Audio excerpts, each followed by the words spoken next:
There you go. Oh, mine doesn't have one of those.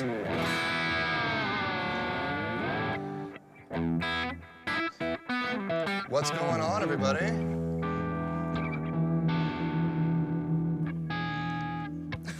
So close. It's almost like I know what I'm doing. Not quite. What's going on, everybody? It is Wednesday night, so Best night of the feeling week. good on a Wednesday. You know it, man. What's everybody up to tonight? Yeah. Maybe we should start out saying, if you're watching this right now, share it, hit that like button. Oh yeah. Smash the like button, caress it, whatever you want to do. Yeah, Press it. make it feel good. Yeah, exactly. Tell all your friends that are on the internet right now that whatever they're doing is not nearly as cool as this, It's which is probably a bold-faced stupid. lie. But, you know, we can try, you know? So, yeah. How's everybody's week been? Fun? How's your week been so far? So far, so good. When did you get your haircut, this week or last week? Last week. Yeah, thanks for noticing. It's the first thing I noticed. Work ethic is nothing. Yeah, just saw, just saw the haircut. I'm like, I don't care how fast you build I work around here? No, I just show up looking good, man. Yeah, now it's been he's- good, though. It's been busy. Yeah. Nice. Busy around the shop. Yeah. Yeah, there's lots of stuff going on, lots of Lots. Black Friday stuff. Thank you guys so much for your support in the Black Friday sales. Yeah, I was blown away. Yeah. So thank all of you. I think they're still on because sales season this year lasts for, I think, 51 weeks by the way it feels. Sounds about right. So now it's like stupid long, and next year I'm not doing this. I told a couple of the dealers that we, you know, are kind of encouraged to do these long sale times with. Yeah, I had one meeting today and I was like, yeah, so this business of putting stuff on sale starting November 1st and then it's done like December something. December 6th or December 7th, it's just too long. People don't want to, like, because people will buy something at the beginning of November and then they'll be like, wait, maybe there's a better deal. Yeah. Right? Like maybe the Black Friday deal is going to be Yeah. better. Builds hesitation, and then people yeah. don't buy anything. Or they just, or they buy nothing and they're like, I'm just gonna wait and see. Actually, our good buddy Jeremy Bortot was complaining to me about that. Yeah. About how he wanted to, or he bought a couple of DiMarzio pickups, which I don't understand why. Probably because I've never played a DiMarzio pickup, so Yeah. I like to rip on them a little bit. Like them and EMGs. I never played through MGs, but yeah, I love to rip Oh, on I those, hate yeah. EMG pickups so much. Sorry, EMG. I'm sure you make good stuff, but just not for me. I'm sure, yeah. The DiMarzio stuff, though, he didn't do the DiMarzio Black Friday sale because he thought he was going to get a better deal, like from a sale at Sweetwater or something. Okay, yeah. And he didn't. So he's like, man, he's like, cost me like an extra $25. And I was also kind of like, oh, well, that's how it works. Yeah. Like, Yeah, exactly, like, yeah. you buy it when it's on sale or you don't get it. So your beer just exploded. That's no good, Dave. So what are you guys drinking tonight? We got a new guy at the shop. His Yeah, name's Rich. Rich. He's a good dude.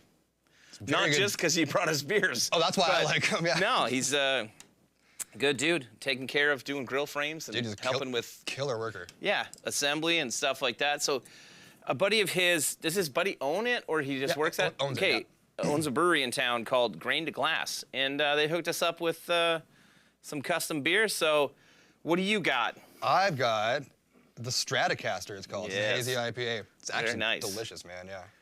Yes, I I will don't know take if you your can word see it. It's for got a it. cool picture of Tommy Chong made out of hemp. Made out of, like with hoppy. With hops, yeah. Hoppy Chong. Nice. Nice. Hoppy Chong, yeah. And I've got the Skulls Light, because it's a light beer because I don't actually like beer. Yeah. So I like. So make it light. Yeah, exactly. Make it gross. No, make it seem like the least hoppy you can possibly get. Oh, So, yeah, definitely. I like those, though. Yeah? They're really good. Let's see. Well, we got some people drinking lemonade. Mint lemonade. What's up, Chad? Mint Nice. lemonade, yeah, Mint. man. That's mint. Did you get it? I did get it, yeah. Good. Why didn't you laugh then? I should have laughed harder, yeah. Exactly. You're like, oh, this will cost me. I know, performance reviews are coming up soon. I gotta laugh more at Derek's jokes. No, please don't. Anyway, yeah. So not bad. Nice. Lots of guys drinking like coffee or lemonade or. And he just Coke, says 420. Yeah, attaboy. Yeah. That's pretty good. So last week doing the Kalon shootout thing was fun, and speaking of Black Friday stuff, I was cruising along Amazon looking for things for my wife and kids for their stockings, and I had it like show up as like suggested for me, and it was one of these like cheap ass pedals, and I was like, hey, those are $25 for Black Friday in Canadian dollars, which for you Americans watching, I think that's $6. approximately the price of a cup of coffee. So I was like, I should get one of these and just see if it's cool. And then I quickly ordered like 12 of them because I was like, they're 25 bucks. You gotta get the whole set. Yeah, exactly. I'm like, so. It's a matching set. You can't just have one piece. Well, and I'm really curious to see, like, you know, when I started playing and I got like my first pedal, because I had this like really weird tube amp that I have no idea what it was. It wasn't branded anything. Like, I think it might have been a Garnet, but I'm not really sure. Yeah. It had no logos or anything on it. And it was just super clean. Like, there was no distortion to it at all. So and it was crazy big and heavy. Like, it was like an oversized 2x12 combo. Oh, yeah, perfect. What we're all looking for. Yeah, exactly. Like, when you're 12 years old or... Yeah. I think it was... When I first got it, I think it was 10, and I could not lift it. Yeah. So, anyway, it didn't have any distortion sound, so I got probably around like 92. Like, I dealt with that for the first 2 years and didn't learn to play anything, to be honest. But then I got the DoD Hard Rock distortion. Classic. Yeah. So we're gonna do some comparisons because I got a feeling ooh-hoo, that this thing is probably shittier than these Amazon pedals. And this in the 90s cost my mom, who bought it for me, and let me pay her back with my paper route money. Nice. Which, That's so innocent, yeah, dude. That's so I know. sweet. She's a very kind lady. Shout out to my mom for helping me out when I was young and Yeah, man. trying to get guitar stuff. This thing cost me over $100 in the early 90s. So adjusted for inflation, Canadian I dollars? think I could trade this for my truck. Yeah, pretty much. Sounds about right. Yeah, Canadian dollars. Back in, I mean, that was one thing. Like, the Canadian dollar was really bad in the 90s. Like, it was like, I think you get like 45 cents US or 50 cents US for $1 Canadian for a little while there. So, but yeah.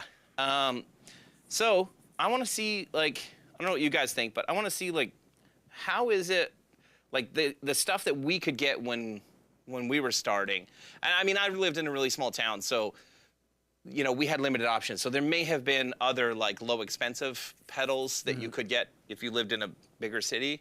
I never really saw them. It was either Boss or DoD when I was coming up.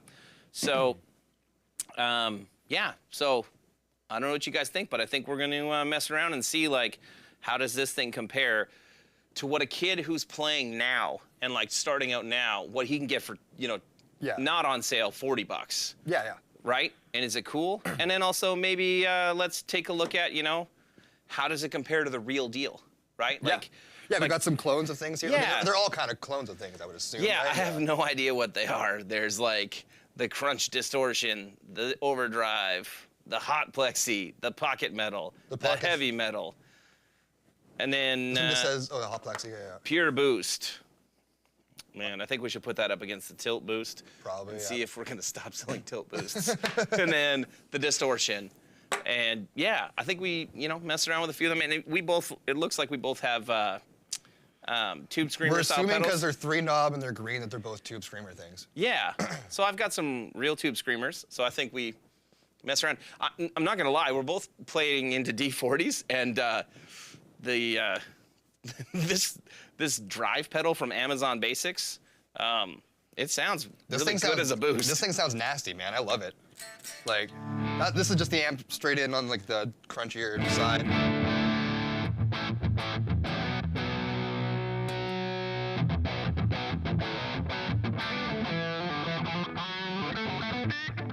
Go back to your core tone. Is your tone control a little down? No. What's up? That was just a little dark. Anybody else feel like that's a little dark? Oh, it's his hands. It might be my hands. I do play, like, I usually set my stuff pretty trebly, and then it always comes out a little dark. It's just the way I play. Okay. But this just tightens everything up, like, just like a tube screamer is supposed to do.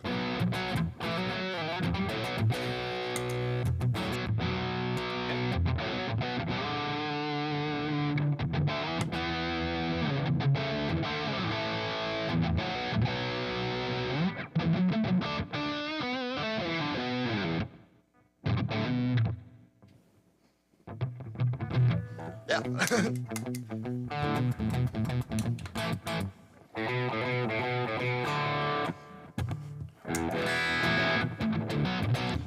I mean, yeah. Do you want to try it against an actual tube screamer? See how it compares? Or you want to just, what do you want? Where are we going from here? Yeah. All right. Well, yeah, It tube screams. it does. It sounds Yeah. good. You want to try the real one? Let's try a real one, yeah. Okay. Let's see how this thing is. Luke said this is broken because it had a lot of clean bleed, but I think Luke doesn't know how the tube No, like screamer a works. ridiculously amount of clean Well, bleed. somebody didn't at least fix it. The pots. This is my tube screamer from the 90s. Yeah. So this was like, you know, me pretending I'm going to be Stevie Ray Vaughan. So, steamy. Steamy Ray Vaughan. Ray Steamy Vaughan. Nicks. Yeah. Yeah, all right. Oh, it's heavy. What's going on, John? Oh, yeah. It's called tone. What's up, Kyle? Yeah, Bo is looking super clean and dapper. Oh, thank you. Who said that? Kyle did. All right. Can you guys hear a difference?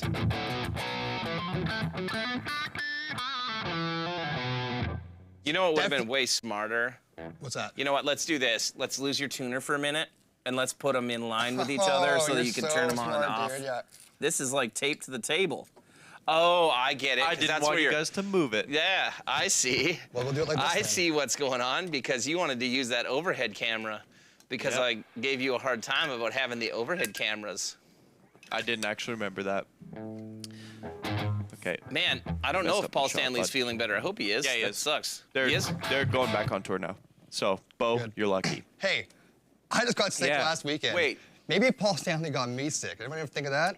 No. Let's talk about this. How does it feel knowing that you made Paul Stanley sick and he canceled multiple shows? It was not my fault. He got me. rest of Canada. He got me sick, not the other way around. I don't know. I mean, he wasn't sick. You touched his guitars, I which got I s- have photo evidence I got of. sick after him. He showed symptoms first.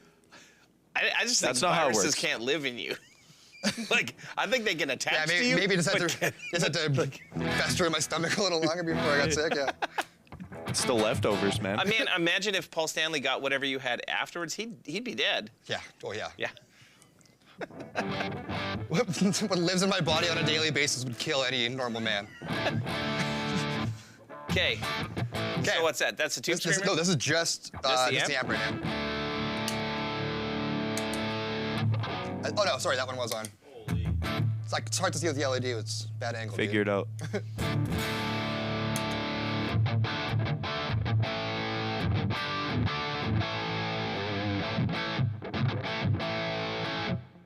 Got them both set about the same here.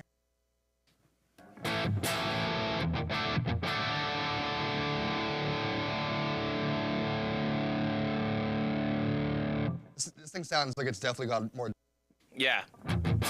or it's faster to start compressing like that. Yep. It might not. Yeah, this one might not do that clean bleed thing the way that the tube screamer does too. It feels really different. Can I try it? Yeah, definitely. Be my guest. They're your pedals. Nice. Oh, nice. Good.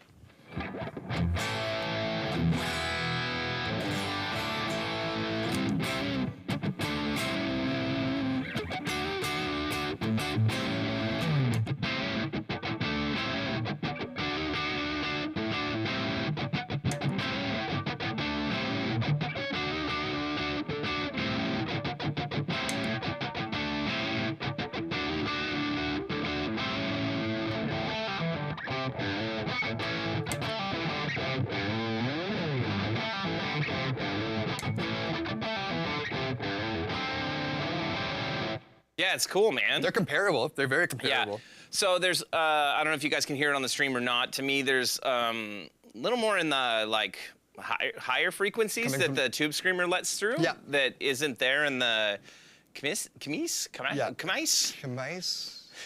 The Amazon tube Yeah, screamer. yeah.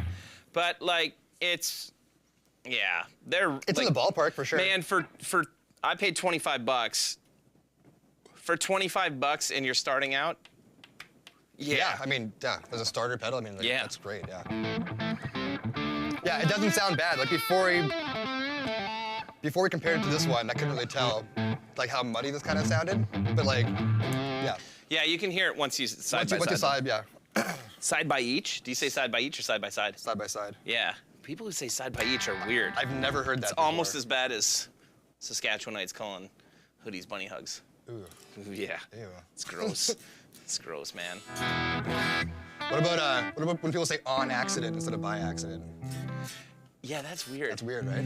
You know, when I worked for Two Notes, Guillaume from Two Notes, I mean, he's from the south of France, Yeah. and you've met him, Yep. right?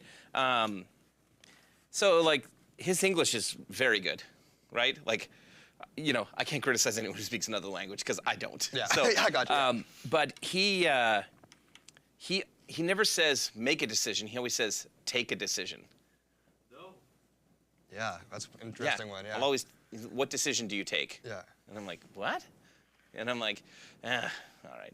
Like, I wonder it if is it's what it just like a translation thing from how they would say it in France, right? is. It must be, and same with like when we would go to restaurants, he'd be like especially when we're at NAM, because I'll know where we're going and he doesn't, Yeah. right? And he'll, instead of saying like, so what are you gonna get?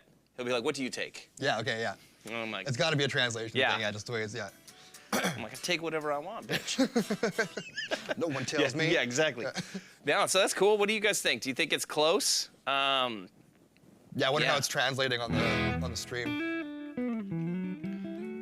Only a lunatic would say take a decision. Do we want to hear that how that DoD thing sounds too? Or are we gonna save that for the end just to? No, I'll plug that in right now, because yeah, like for reference for you guys, I mean, this was the distortion sound that I had as a kid. Brace yourself, it's amazing. I will I try. can hear it just by looking at it. Actually, I know. Yeah. Me too. Okay, so first of all, can we love- talk about the noise floor I know, I difference love already? that hiss, dude. So, what's going on, Ike? Oh boy.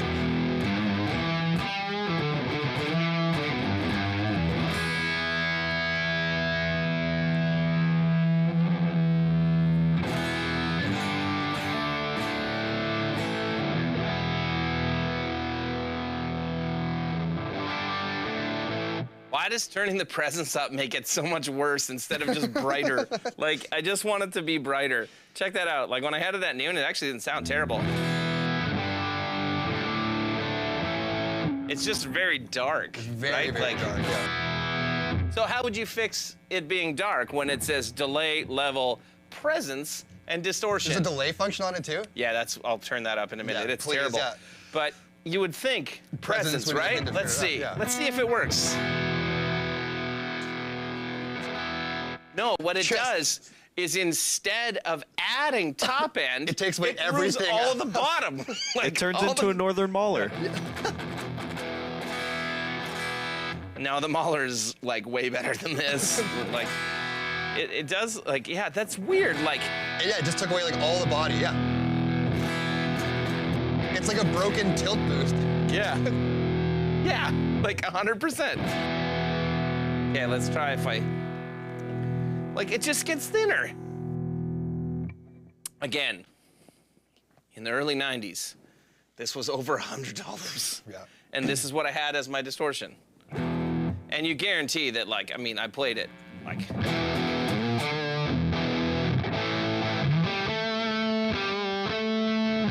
Where's that? Where is it?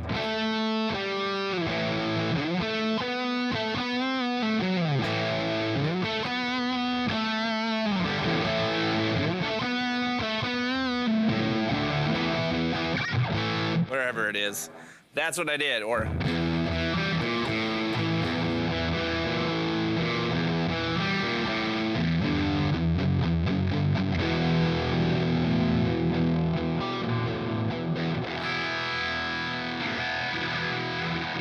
Yes. Yes, sir. That's what I'm talking about.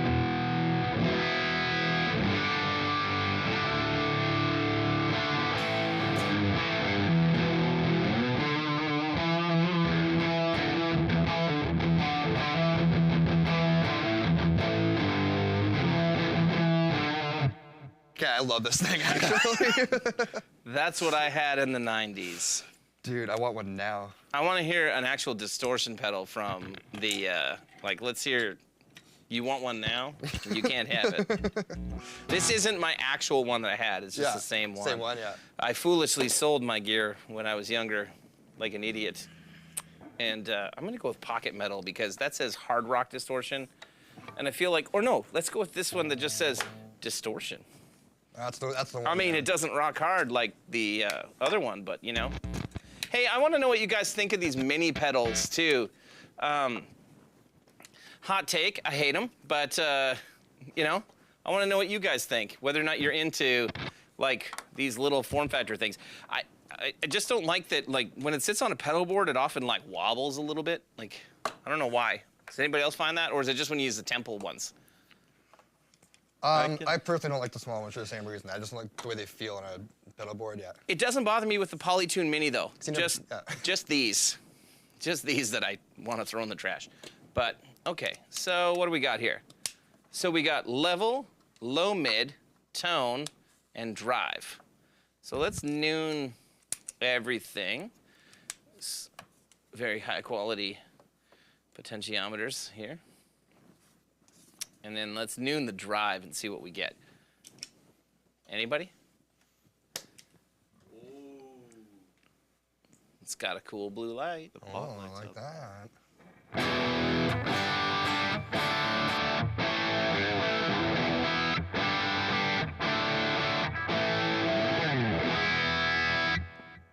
I mean, Sounds way nicer than the... hard rock distortion. Yeah. Let me just see. I'm going to change the... Yeah, I think I need to use the clean channel on this amp because, to be honest, I think you should do the same. Yep. Because the D40 second channel, if you hit it with anything, it's sounds like... awesome. Yeah, any pedal will sound amazing. Now, think about, like, this does sound worse now that I changed amp channels. Think about how bad that hard rock distortion will sound if I plug it in now. Just a pile of shit. So, but, I mean... So let's see here.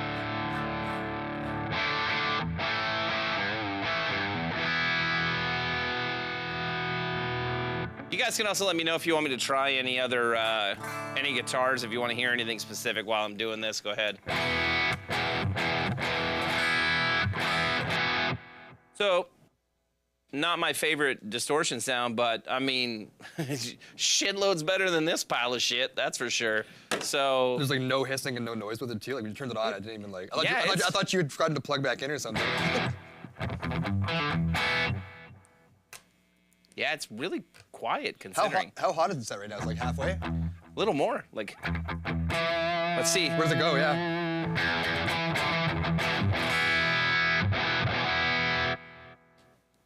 Somebody is that Dorian that wants to hear P90s? Is that, no, DP was somebody else, right? Yeah, I can try, I'll plug in the Novo and see. It's pretty quiet. I'm surprised. Just wait till you plug that Novo in. Yeah. Yeah, my Schecter is magic. Not that the Novo is not. I'm not trying to say one thing is better than the other, but the Schecter's One's just better more than everything. vintage. The Schecter's just better than everything. Oh. I see. No. But yes. Jazzmaster? What? Someone's asking for a Jazzmaster. I don't have a Jazzmaster. All I have is this, and I have the Anderson. Gotta get one. I don't. Hot take. I haven't really loved any new Fender that I've played recently. Yeah. Yep. It's not, I'm not trying to knock Fender. I just feel like the necks on every parts caster, like I don't want to call them, I shouldn't call them parts caster, but every builder who builds an S-type or a T-type guitar, I find the necks from other builders are all nicer. That's the only reason I don't like Fender. Yeah, it's noisy, but it's not crazy. Your P90s, it's expected, right? Yeah.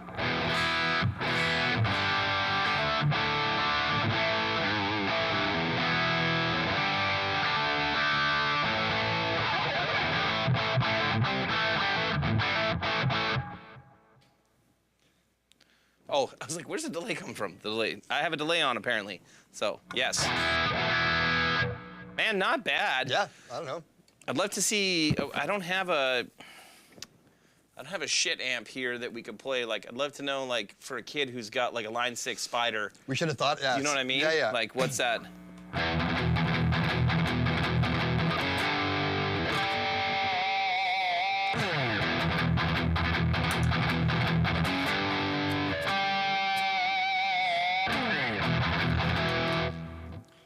Okay, let's hear you.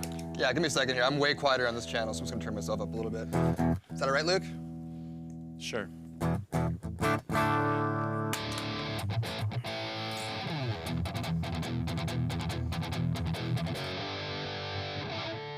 Yeah, that's not as good.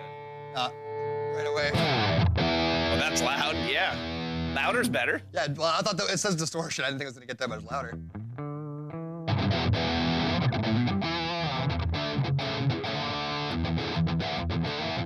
You might hate it, yeah.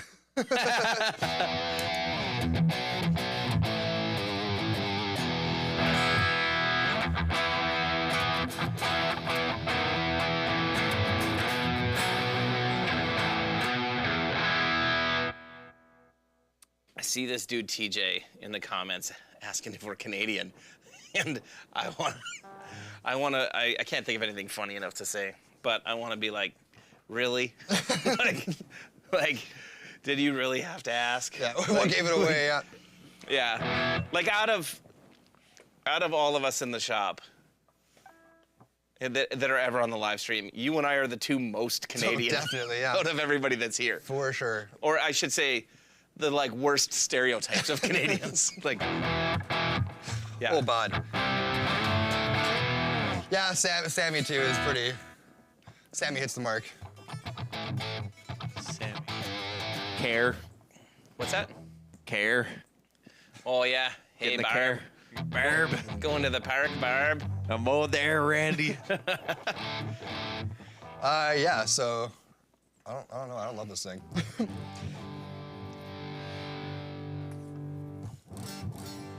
Can you? The EQ is just a mid knob too. So it's got Okay. distortion, volume, and mid. They all are definitely controlling volume at the same time as controlling Right. what they're supposed to be controlling. I feel like maybe, yeah, if they're all like kind of interacting with each other, there might be a tone in here that doesn't suck. It just might take some coaxing Yeah. to kind of figure it out. You know what? It's probably the color that I like the color actually. It's what drew me to it. it's terrible. Do you want to try it? Yeah, I do. Yeah, let's try it. I want to try the other one too, actually. Can we just try guitars? Yeah, of course we can. Let's see if we hear a difference between both hands and mine, like brightness-wise, right?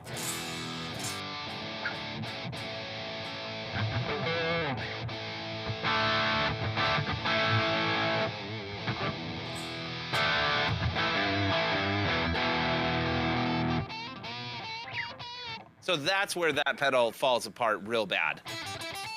Yeah, it's the single note stuff. Hear that? Like, that's what you don't want. Yeah. Like super quacky, like it's not terrible as a whole chord, but like Yeah. Or like little power fizzy. chords. Yeah, it's like.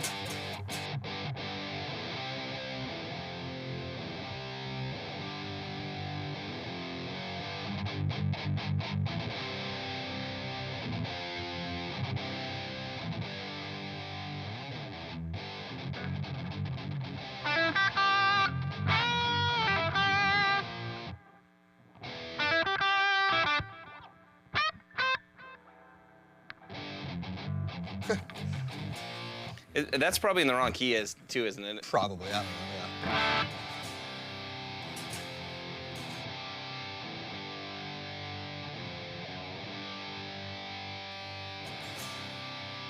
It might be half a step down though, because don't they, yeah. I don't know, it sounds right enough to me, man.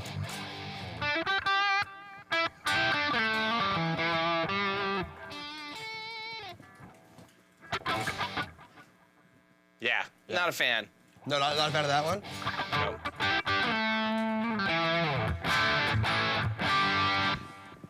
How do I have my amp dialed that you don't? Because mine's like significantly brighter than yours. But we're pretty close.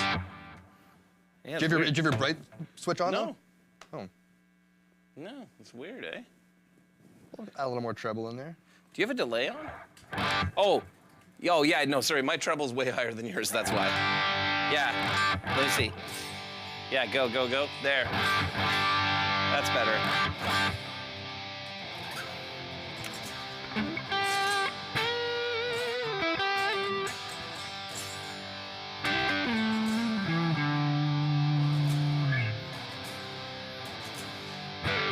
Turn the volume up on the pedal a little bit. Let's see if it goes anywhere.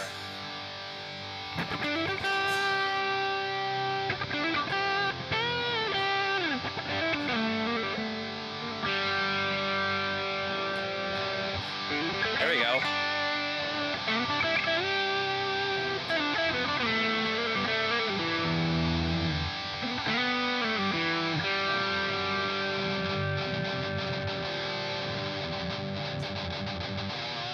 I actually don't know how to play Paradise City. Yeah. But, you know. Neither of us do, yeah. That's better. You caught us, yeah. Okay, let's try something different. Not my favorite. I don't mind this Azor, whatever this is. I don't like the enclosure again. I mean, I don't like any of the mini Yeah, it enclosures, looks but weird, but just the weird Yeah. mold to it. I'm like, I don't get it. yeah, it's not my thing. Not my thing. You know? I know, man. Yeah. Let's answer some of these comments. I think this one's yours. I think Sweet. we're plugged into each other's things right now, right? Oh yeah. You want to keep that?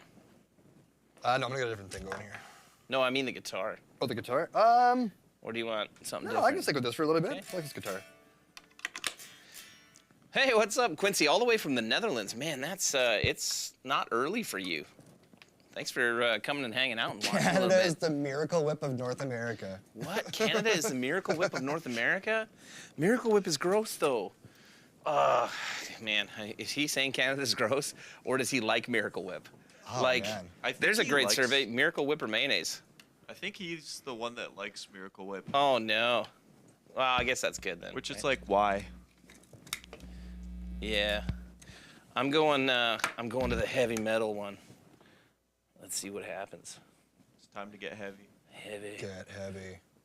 It's got two settings: extreme or classic. Oh, this sounds promising, yeah. I mean, I do feel like I'm gonna break these knobs on here, like the pots. Dude, I mean, that's quiet. That's shitty too. Not only is it quiet.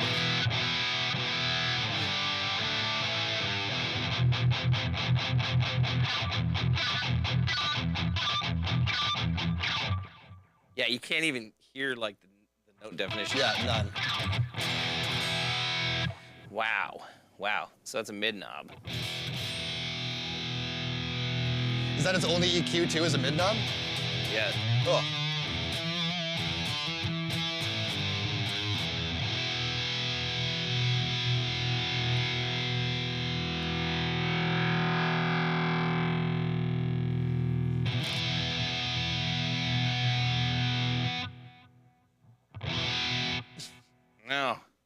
No bueno. We started out so promising. The first couple I pedals know. sounded so good. All right, no deal. This one sucks. Hey, Pantera Tone. Yeah, it's close. Close, yeah. You gonna try I'm that? gonna try it out. I just want to see how I'm this. gonna plug in the Waza heavy metal pedal and see what I think of that, because I actually don't love HM2 circuits, so.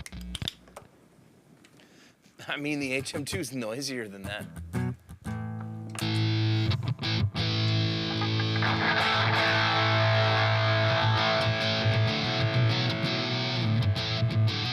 Yeah, that's worse than the pink guy here.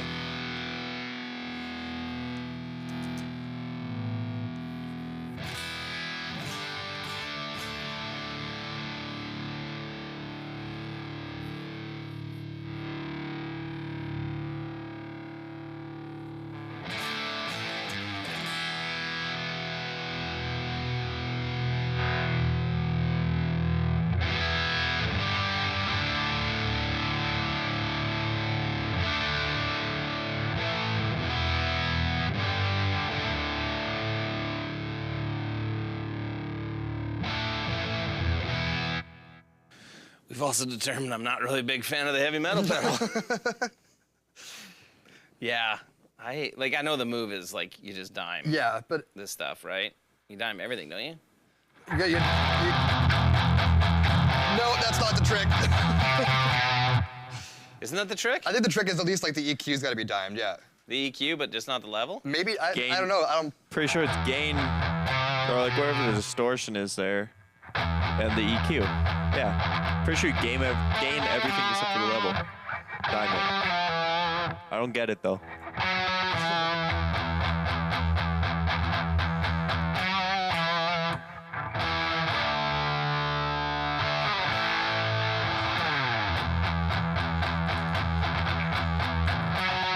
Nope. Is that where it is, Luke? Yeah, I think so. No. No. E flat. E flat. E and then E flat. Oh no, E and then D. Yeah, there you go. No, it isn't. Yeah, it is. It is, but it's in D, like drop D. So it'll be D to C.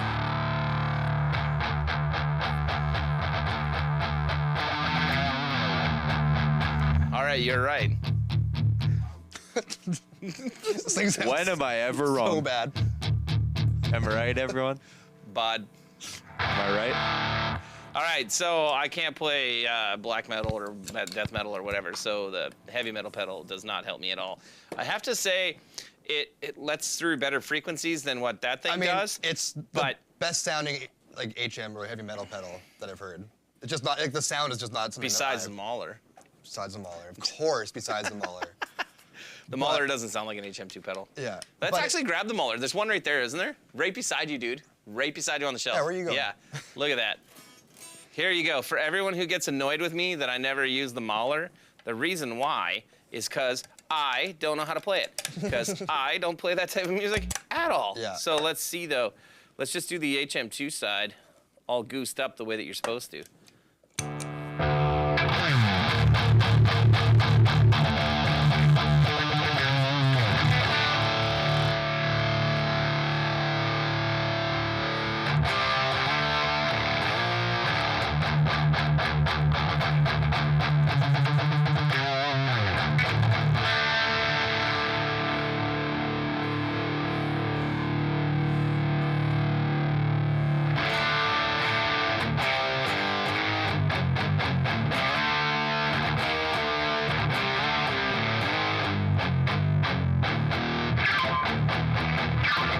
Yeah, there we go. That's better.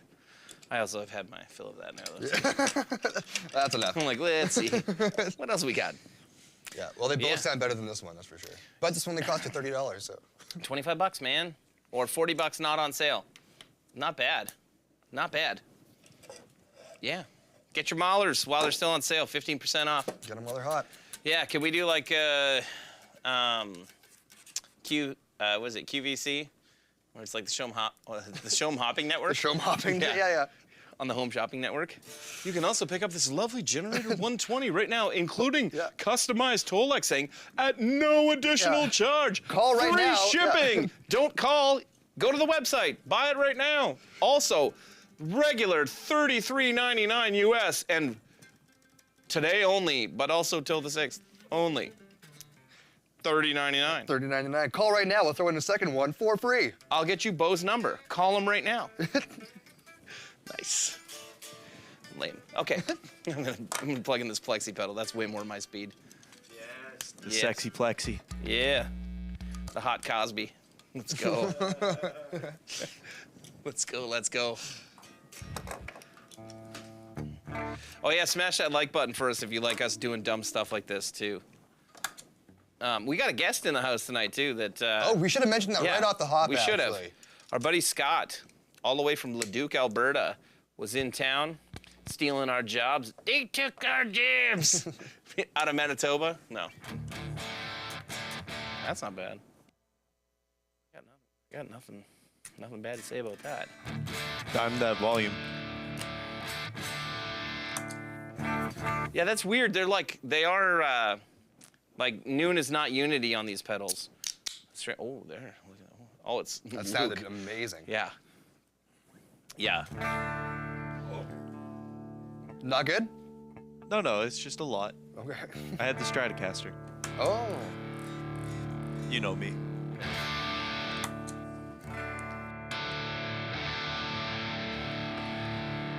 Yeah, crazy weird that like the volume control on this one, like, completely goosed its Unity. Like, Really? Listen. It's like a like an underdrive pedal.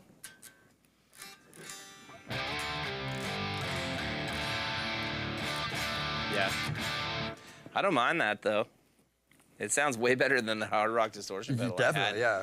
I mean, it would be nice if it had like more volume on tap, but Can you go check those DoD pedals in my office and like if there's another like drive pedal, and also if there's any old like Boss drives, like I used to have a super overdrive pedal. Do you want an ODR as well? Nah, that's way cooler than anything here. True. It's gonna be way better than anything here, so yeah.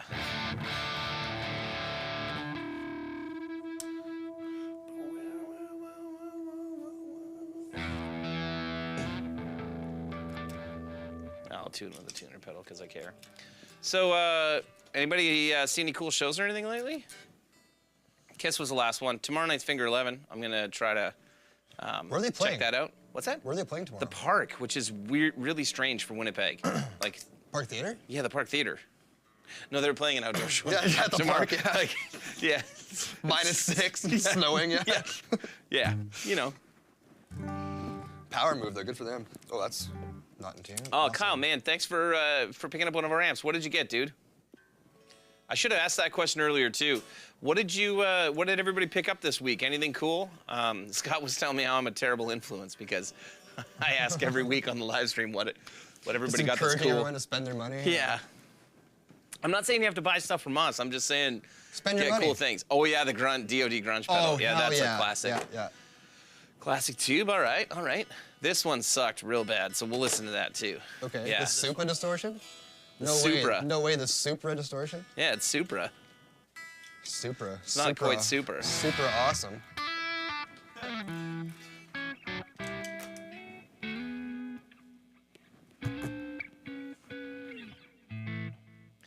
Got an extortion. What is the extortion?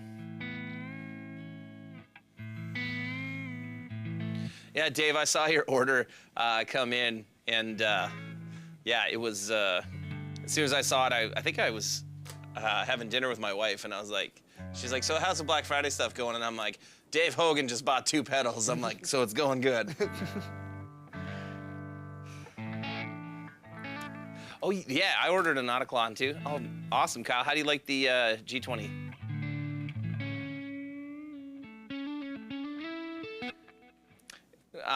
Ronnie, Luke would like us to acknowledge the fact that you gave a shout out to him because he's highlighting it Shout on the out. screen right now to make sure that we make sure that somebody acknowledges him. That literally He's made his very day, upset man. that Yeah. we're not throwing to him way more tonight. Shout out the Holly Davidson band.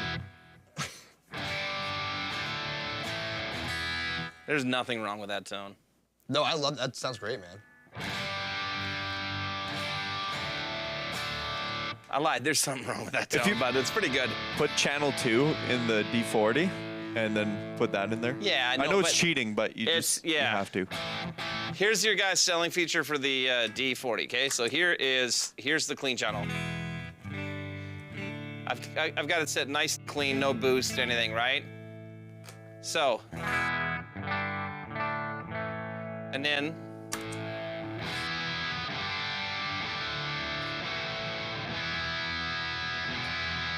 Okay. Now let's check it out on the second channel with the boost on. So here's my bass tone. Here comes awesome.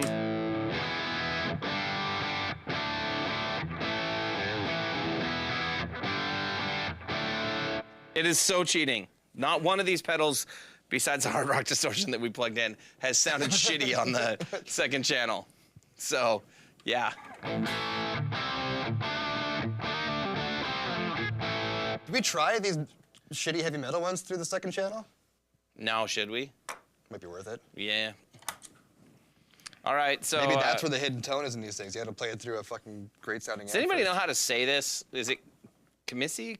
K-Mize? K-Mize? I don't know. I don't know. These pedals from Amazon, actually, so far, like, we're like 2 out of 3 of this brand have been pretty great. I like the Tube Screamer Yeah. thing. Like, for the money, if you're just starting out, man, these are awesome. I'm assuming this would be like a similar thing that you have, just less. Yeah, I mean, Less I don't pot, really want probably? to. I should say that, like, I don't really want to endorse the fact that these are probably not made by very ethical standards, but you know, They are Amazon yeah. products, so. Well, I don't know. I mean, I know a lot about how much it costs to build a pedal, Yep. and I don't know how you can sell a pedal for $25 because you can't buy the components for a pedal for $25 if you're going to buy them in North America. That's the thing too that really surprised me when we put this on the table was the like they're built like little tanks, man. These things have awesome Yeah. enclosures. Like these things are a little weird with their cheap, crappy knobs. But these guys are built awesomely, yeah. Give me that metal pedal. Let's see if the Channel Oh, yeah. 2 redeems it at all. I'll get this hot pink thing plugged in here too. I also noticed that somebody commented that they got one of the Fortin Evil pumpkins, and I'm super curious Oh. how that is because I know that's been like highly anticipated. Shane, yeah, man, how is that amp? Jason Frankhauser, that's his amp that he worked on with Mike. Yeah. And I know it's been like in the works for like 4 years or something like Phew. that. And it looks really cool. So.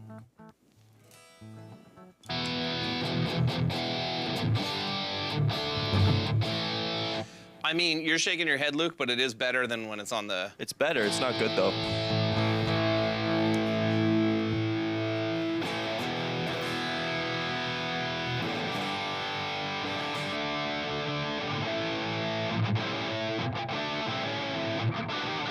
That sounds night and day.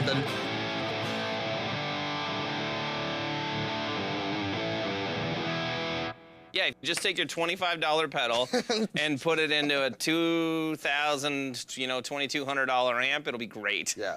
So, you know.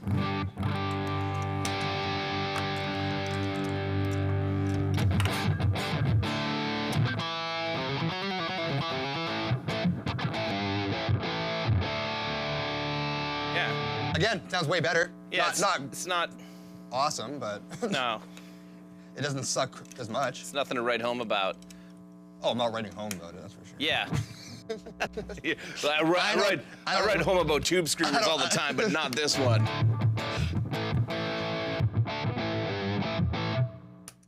Yeah.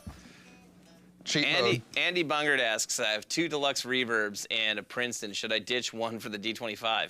What a silly question, Andy. Of course you should. You got 2 deluxe reverbs. Yeah. Yeah. Why do you need 2?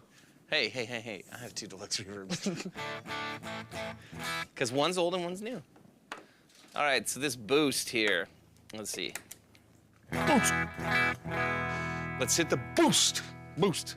Boost. You know, normally when you turn a boost on, it boosts the signal, but not this one. Ready? It got quieter. Yeah. And more compressed. So, I'm gonna say that's with everything at noon. So let's crank this gain. Look, it did nothing. Yeah, I was gonna say that. Look, Anything at this all? pedal. Oh, there, yeah, there we go. Look, well, Where's the volume set right now? the volume is at half. Let's crank it.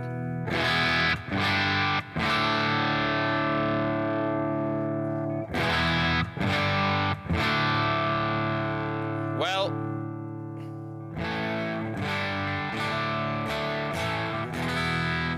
this pedal sucks. So that one is not worth 25 bucks at all. I think the heavy metal pedal from these guys is better than this Pure Boost. So this Pure Boost, I'm gonna call pure shit. Don't bother. You can try it though. I'm gonna try it, yeah. Yeah. You know I'm gonna try it. Oh, you know I'm gonna try it.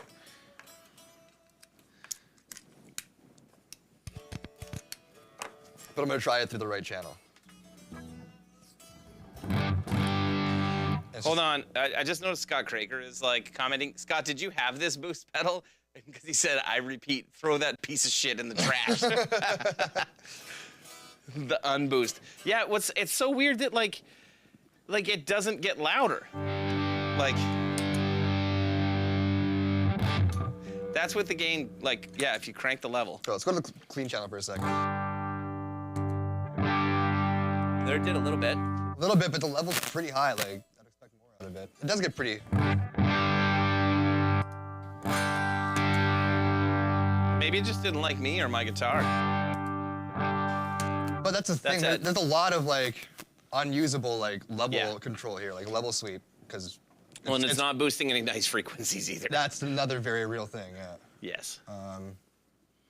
Bass and tone. Okay. Try this overdrive from these guys. I do want to try this though.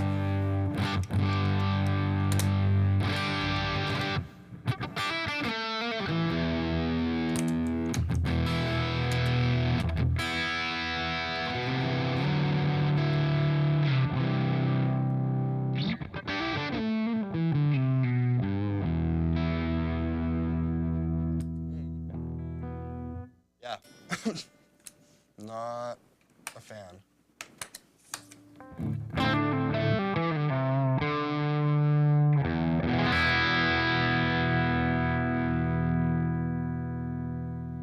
So they're not great at their volume control That's between been pedals. Pretty much on like across the board, yeah. Like, here's my core tone.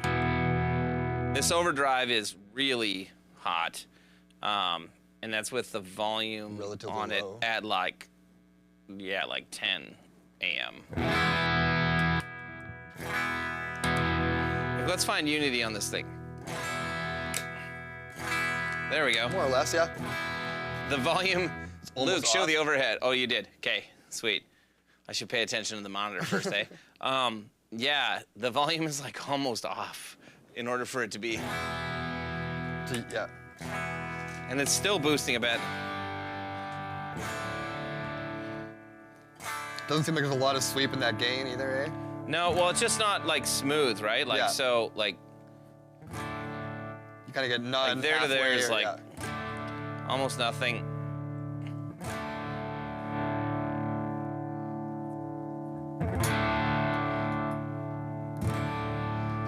Tone control should not be changed except for just sitting in the middle.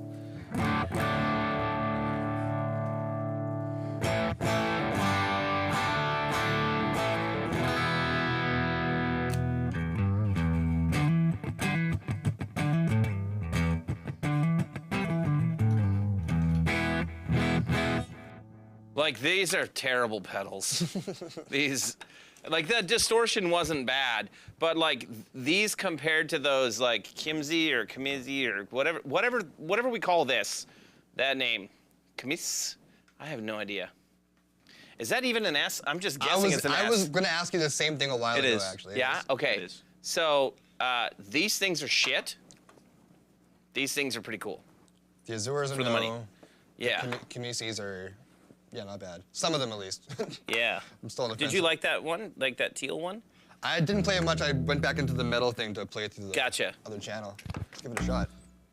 Yeah, this boost is garbage. Very farty and weird. You just described yourself, bud. Oh, I'm not that farty, dude. Just wait, you'll get older. Oh. Wait till those pierogies hit.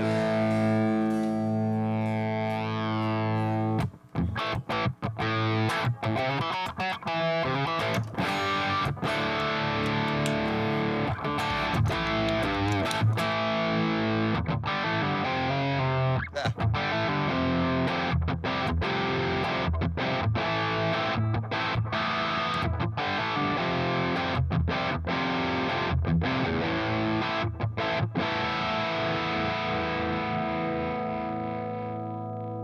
Can you play again?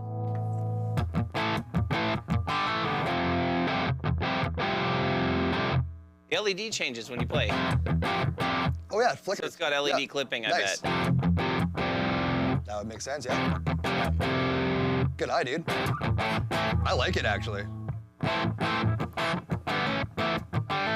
That's not bad.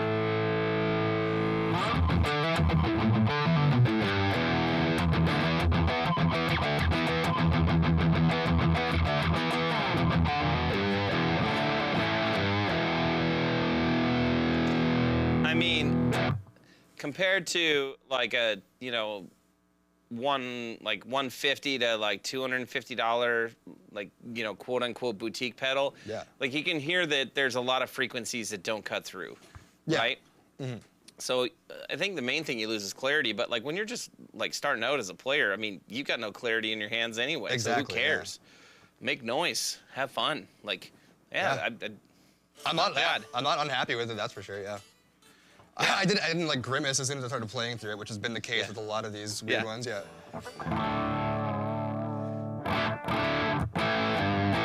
It's got a cool kind of bite to it too, like this cool mid-range I like a lot.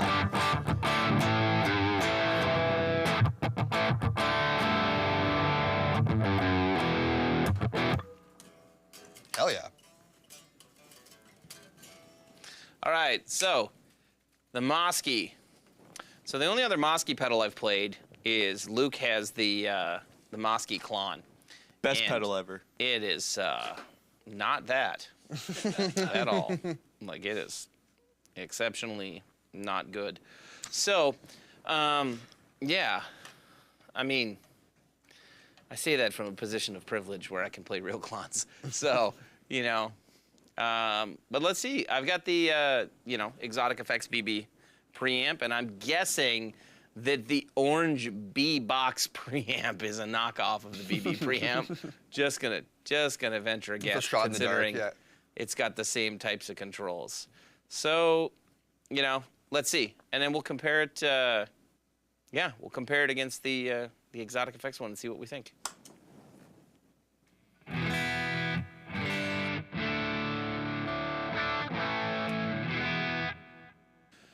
All right, so can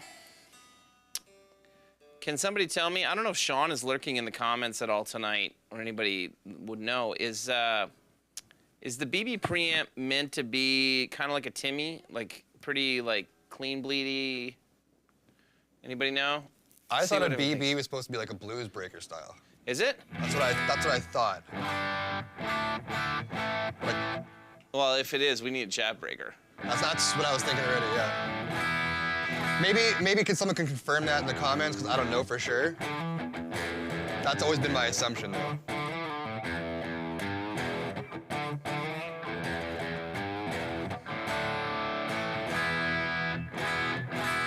Yeah, there's a lot of clean bleed in this. Yeah, someone there is already saying definitely lots of clean bleed. Let's check this versus this.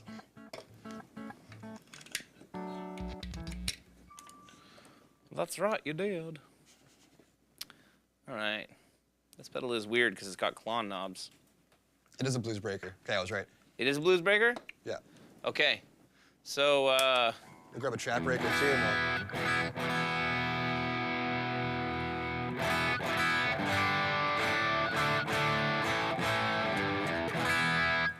yeah, do we have a chat breaker around?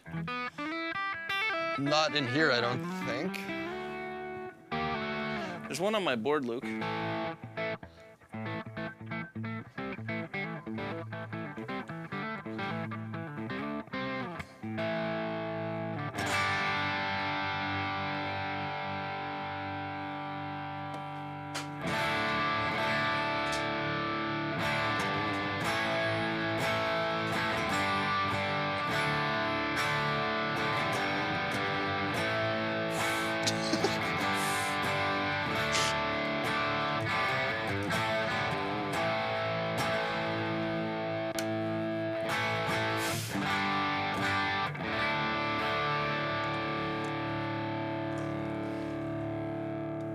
Okay, I'm gonna go back because there's a lot of clean bleed in the BB too.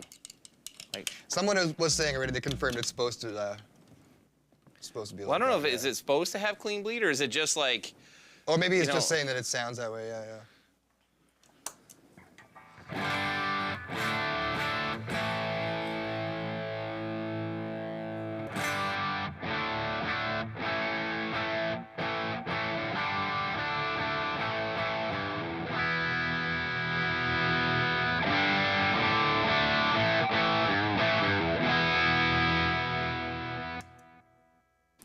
The blues breakers are still sold out everywhere. I really want to get one of the reissue ones. And they're all, still can't get one of the Marshall ones yet. All They're right. like an actual blues breaker. Yeah, Yeah, like the reissue of the Blues Breaker. So like that versus the Chat Breaker. Here we go. I love these things. Okay.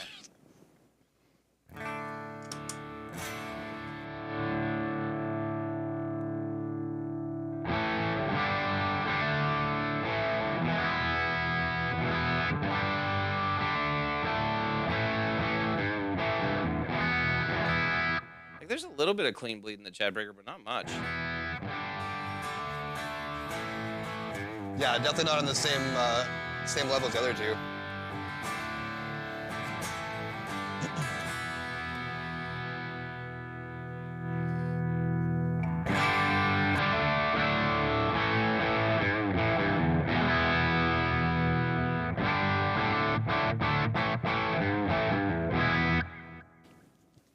I'm gonna cheat.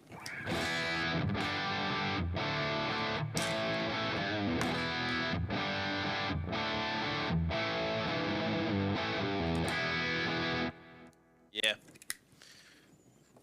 Chat Breaker beats those two. It's a different thing though. It's only 3 knobs. So, you know. That's different That's thing, the man. big thing. Different animal. Yeah. I like how we're just destroying Luke's little setup I know, here. he- Like, he worked so- like they're just everything's just getting pulled across. I worked so hard on it. He was actually telling me before we started how proud he was of all his work in here. It looked so good. Yeah. He's gonna cry in the shower and cut offs later because neither of us acknowledged it either. He's gonna need. Why? I even put gaff underneath the chairs. Really? Center it. Oh, that's why. Oh, just for a mark. I was like, what? Is that why mine's not moving much? No. Oh, there it is, dude. Oh.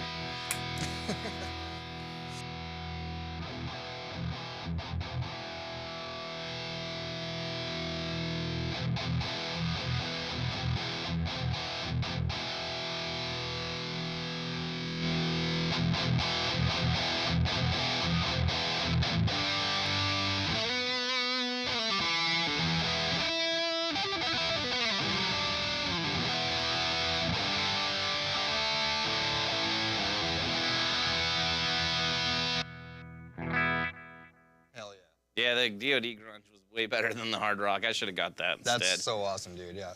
Anyway, let's hear you with the baby. I like the BB, man.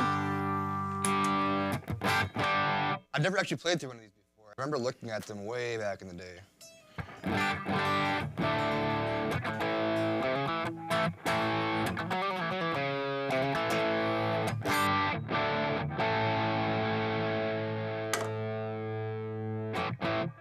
Yeah.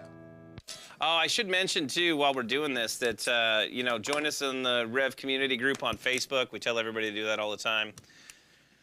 I don't know why we tell everybody to do that all the time anymore. Just because. It's important. It's housekeeping. We gotta let people know where, Yeah, exactly. where they can find us. It's where we hang out, because I'm old and I still use Facebook. I just started trying to figure out how to use Instagram and already fell off the wagon. Oh, I'll show you how to do Instagram. I'm good at it. I know. You're many years younger than me, Bo. So good at it, I Bo. frickin' rock at You're Instagram. so good at it. I man. rock at Instagram. You're so dude. awesome and cool and all the Whoa. things. Okay, when you say it like that, it sounds stupid, but.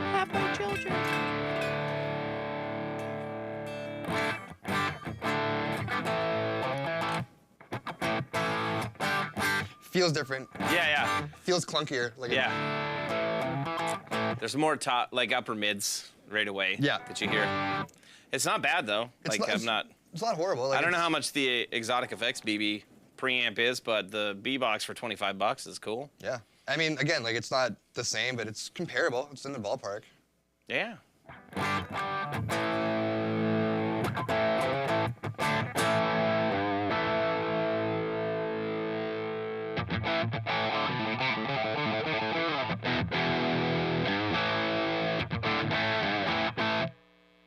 Don't hate it. Don't love it.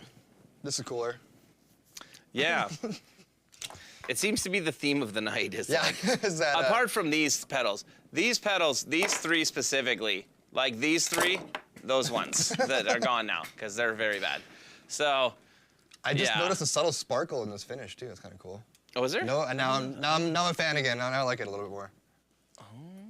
Yeah, it's like slightly metallic. It's like a very subtle little sparkle. Yeah. Oh, fancy.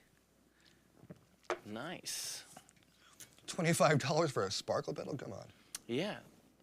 I like the finish of these. Perfecto, what's up, my man? Yeah, what's going on, Perfecto?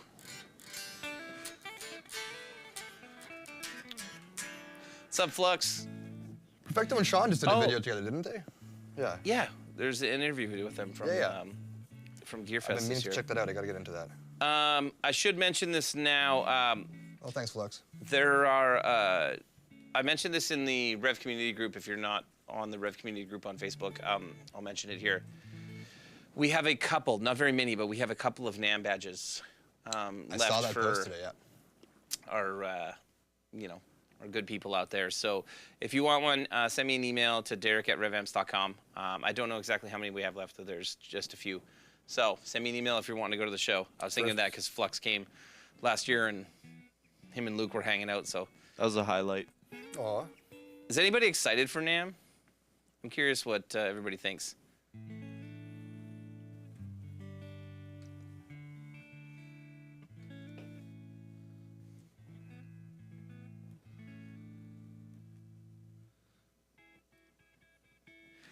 Spent the afternoon playing like Dad Gad into my Rev G120. Nice. Perfecto's got the crazy purple and Zebra skin thing, right? Yeah. I'm actually going for lunch with one of Perfecto's buddies tomorrow Oh, nice. because he might be coming to Winnipeg. Perfecto? Yeah. Oh, no way. In the new year, so. Come say hi, then. Yeah. Yeah.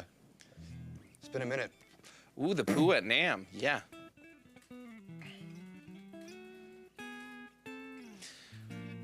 What's up, Braden? Saskatoon's a great city, man. I got a bunch of friends in Saskatoon. Yeah? Yep. I mean, we can I never don't. say anything is nice in Saskatchewan because that's just the rule, but Saskatoon's really nice. Yeah, I was kind of shocked to hear that come out of your mouth, actually.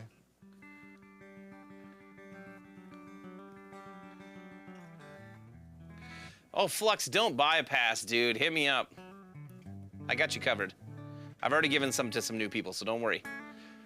Besides, it's whoever emails me soonest. Yeah, first come, first serve. Yep.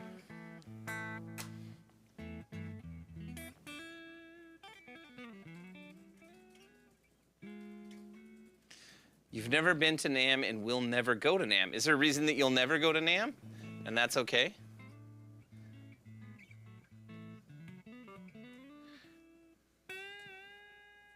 I think for a lot of people, just the idea of going to NAMM seems pretty inaccessible. Until I started working here, I never thought I'd be able to go to something like NAMM. Yeah. I'll probably be working as Vader at Disney that week. Nice. I'm excited to get the Rev G3 Mark II that Luke is madly trying to design that, and I don't think Dan's impressed. Like, I've been working. yeah, I think Dan's like, hey, boy, back to assembly. I designed the things around here. Back in line, dude. Yeah. Tried it. Get in your lane. New 50-watt Rev head. Yeah, well, that's more likely. So, more likely than the G3 V2. Or Mark II, I should say, right? Because we do Marks here. Marks, yeah. Not Not Vs. these. You're poor and cheap. Okay. Yeah, that's a good reason not to come to NAMM. It will take a lot of your money away from you because there's lots of cool stuff to see and buy. Yeah. Scott, I don't think you can get away with your trick if you go to the NAMM show, dude.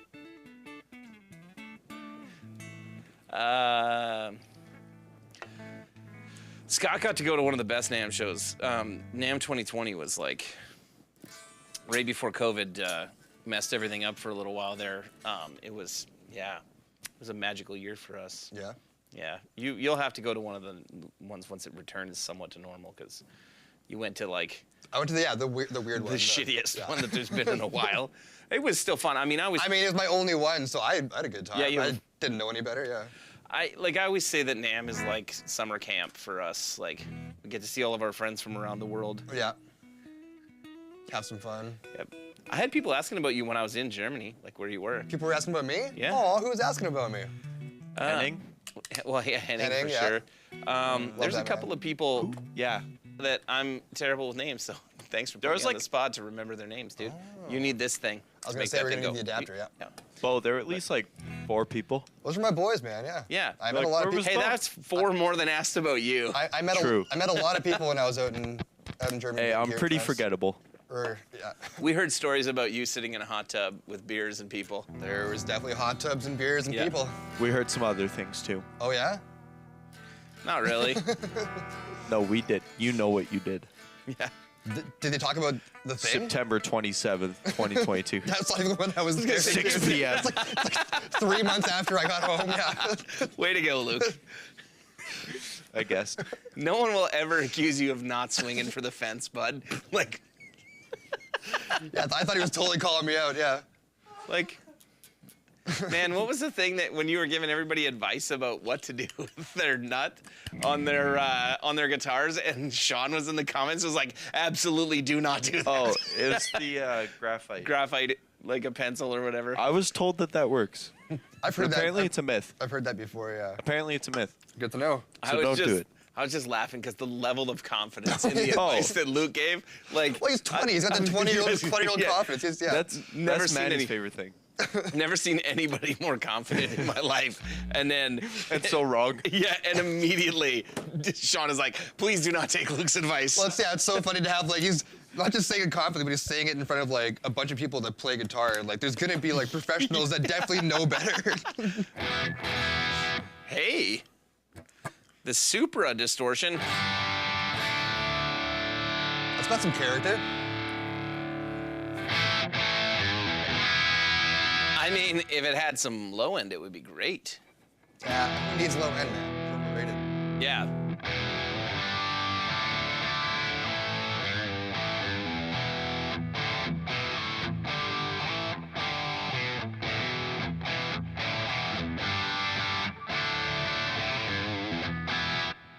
I do have some cheap guitars. Do you want me to play a cheap guitar into it?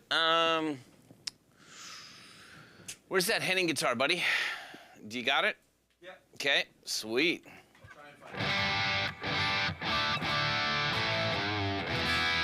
Actually, you know what? Just grab me anything off the wall, or that Ibanez off the wall in my office.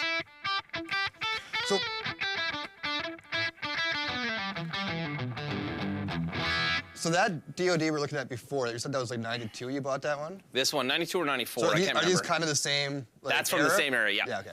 Yeah.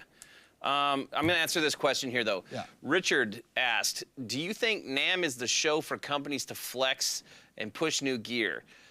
To go there every year, you need to bring something new to the table. No offense to any companies that don't. I think that companies feel that way. I think that, just to be clear, I've never really had an issue with us going to the NAMM show. Yeah, I'll take the Kramer's, probably better. Like, I'll take this that is- one, yeah. This is my first guitar, everybody.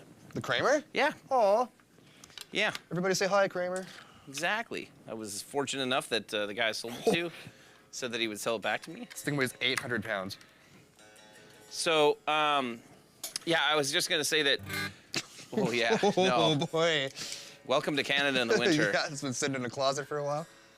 Hanging on the wall, just the worst thing you can Oh, do. yeah, for it's guitars. like, Anyway, everything's so short. so back to what I was saying about. So Richard's asking whether or not NAMM is this thing where companies need to release new stuff to flex.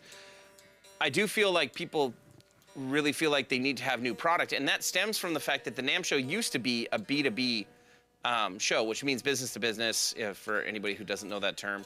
I didn't, so thank you. Yeah, and so like there weren't, what we call the NAMM tourists, or that's mostly what we call it. Like any of you guys that get a pass into the show that don't work for a company, we call you guys the tourists, right?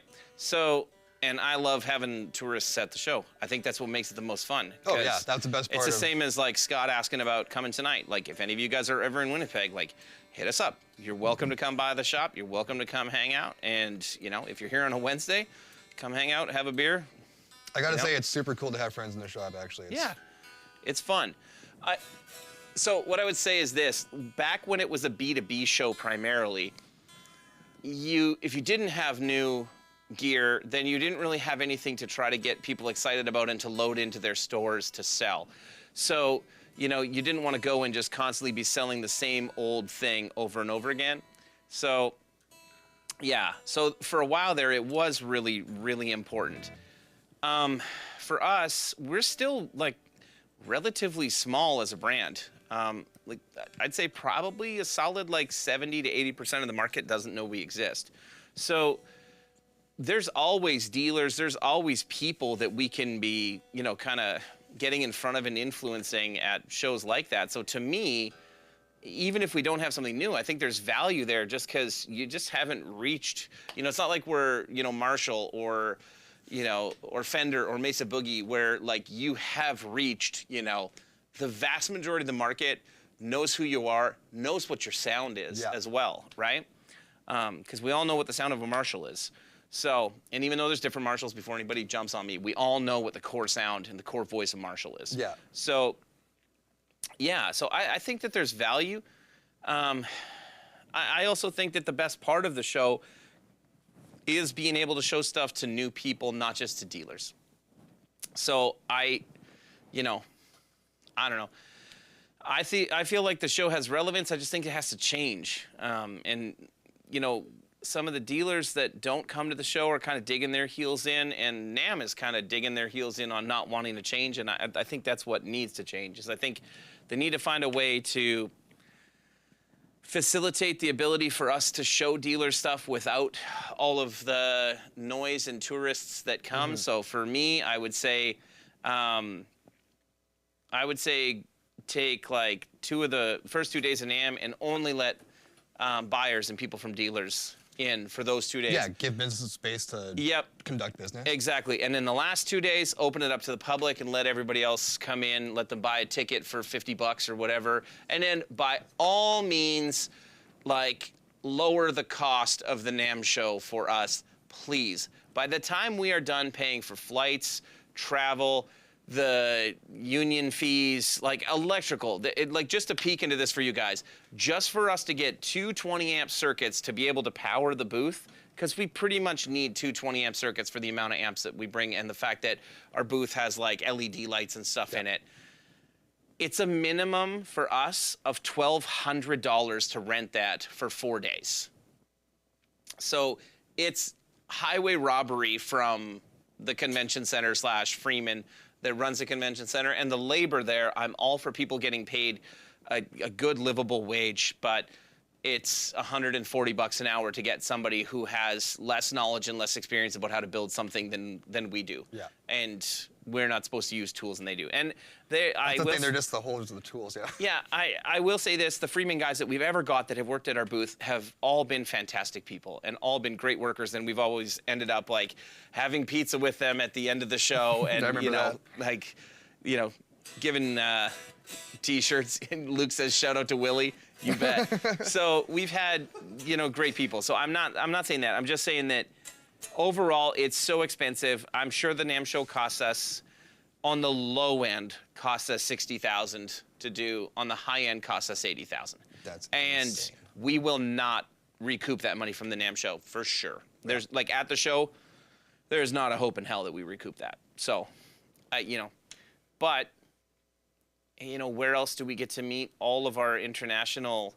Like, we have international distribution and dealers. Where else can we meet them? Yeah. You know, how much money would it cost for us to fly to individual to meetings. Asia, to Australia, to New Zealand, you know, through Philippines and everywhere overseas to go do dealer sales with, especially flying with amplifiers and be like, cool, check out the new G40. Oh, yeah. Yeah, it's going to cost a hell of a lot more money than $80,000. Yeah.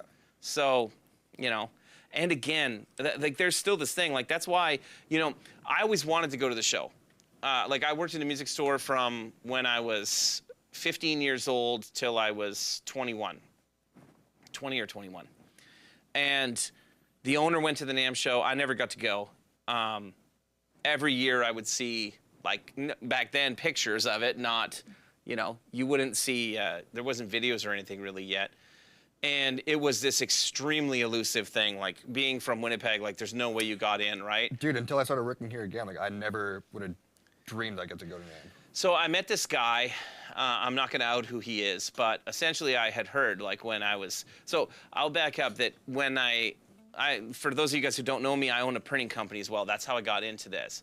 So I met this dude that I was going to be in Long Beach for a textile trade show the same time as NAMM. And I met this guy who was like, man, if you make me 50 t-shirts for my business, I'll get you 2 passes to NAMM. And I was like, what? I'm like, hell yeah, right? Yeah, no so I brainer. make this dude t-shirts, and I got to go to NAMM as a tourist. And that was in 2011 or 2012. I think it was 2011.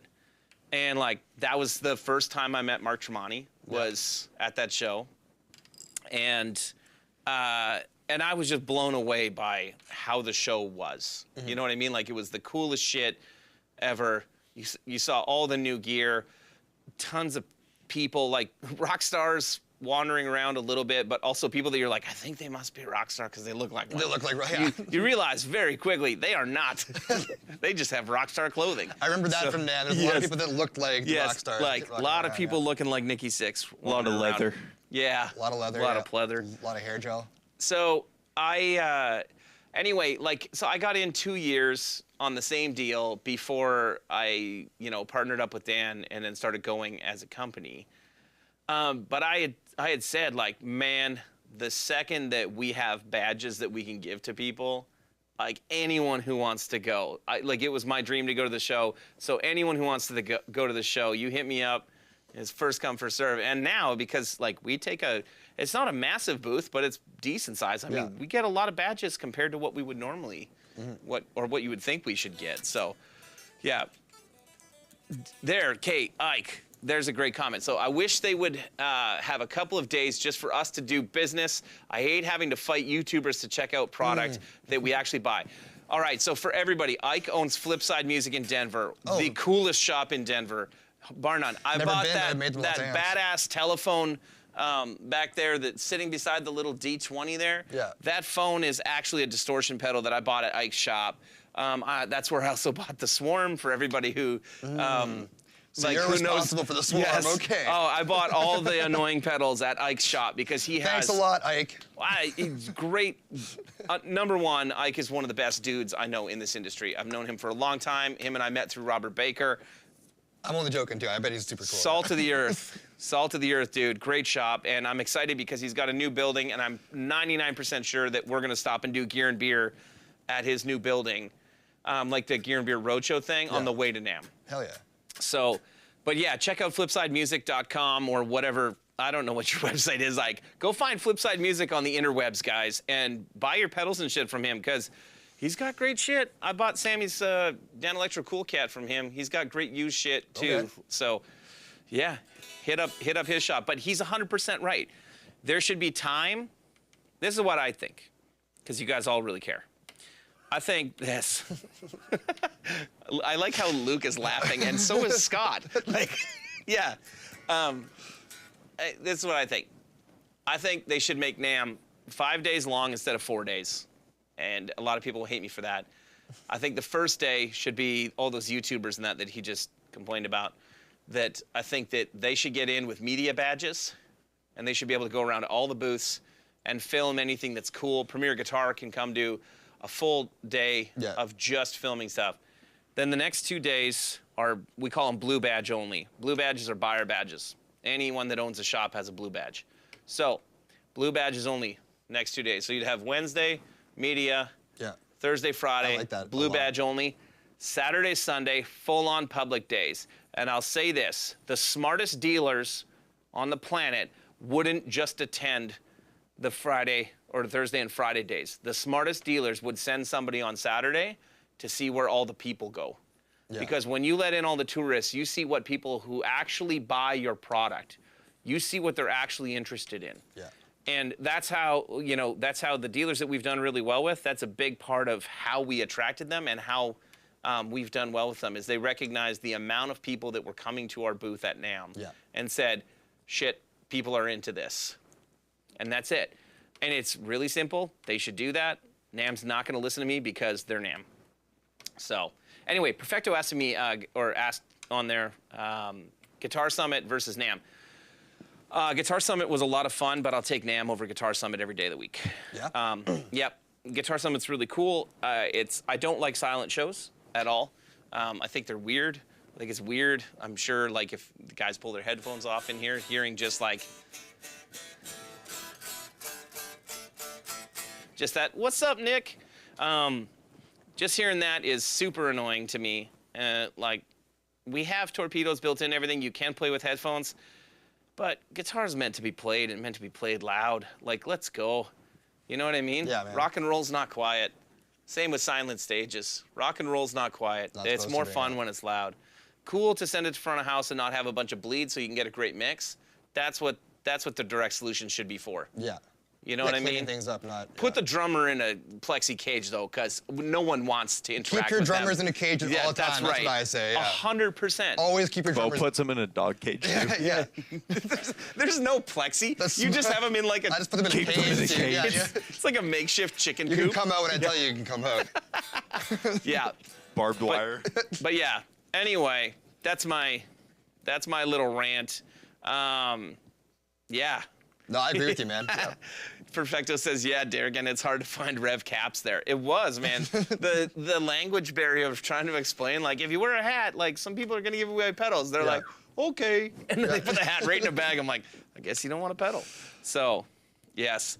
Bo definitely needs knuckle tabs. I was gonna Yeah. say Nick's backing me up on my knuckle tattoo ideas. I just don't know what I'm gonna write yet. I gotta figure that part out. It's kind of the most important part. But thank you, Nick. Thank you. Rev amps. Oh, dude. Never. Ritesh asks, can you play sloppy with the noise gate on, off? There is no noise gate on the D40, so this is...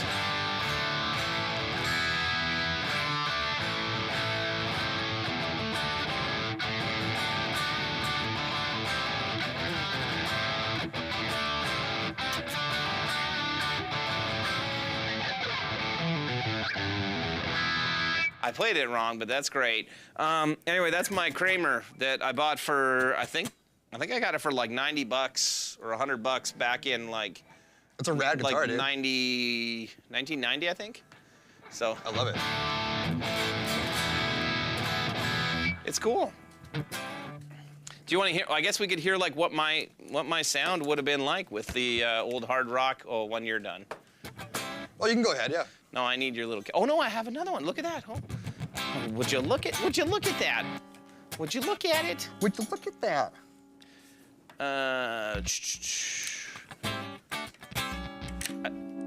I just saw somebody ask what the holes on the side of the D20 Yeah, I saw that a little while ago too. lid are for. So there are optional rack ears that you can get, and that's where the rack ears go. So if you Yeah. want to rack mount that thing. I think yeah. Don't ask me where you can buy those rack ears, because I bet you we don't have them on the website. But- On the website I don't know, but we have them in the But we shop. have though. them here, I gave them to yes. someone last week, and it was like the first time I think of actually giving a So rack mount to someone. if you call the number that we gave for Bo earlier in the live stream, he will get them for you. put my number here, Luke. Yeah.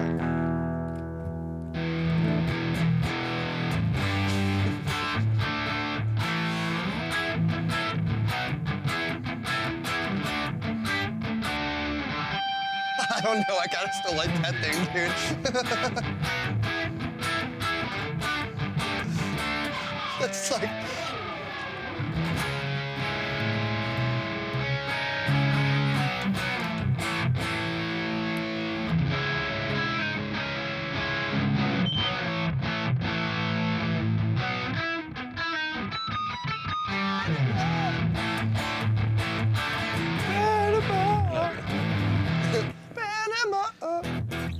This pedal is a steaming pile of dog shit. I like it. You do? I gotta think. I think it's pretty cool, dude. Dude, it's so terrible. I'm not sure when I would ever I would never use that tone. But Yeah, it's Unless brutal. unless I'm messing around at home, it's I don't know.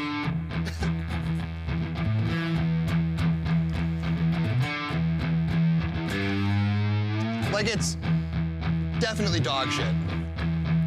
But it's a very unique kind of dog shit that I'm.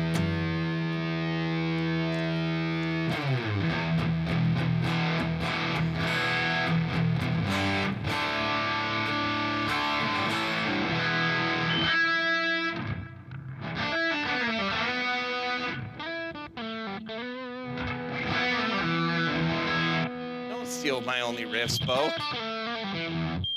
Whoa. That sounds brutal. Oh, yeah, it does.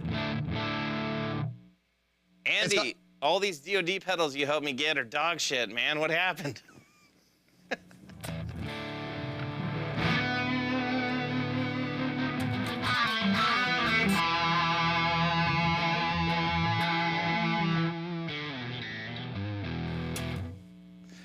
They are built like tanks. I actually do really like how the the I kind pedal of like works. the button, yeah. Yeah. When it breaks, it's a bitch. It's like a boss pedal, right? Like, yeah. Where the spring goes or whatever, and just Yeah. like, yeah. But pretty cool stuff, man. I like it. What were your guys' first pedals?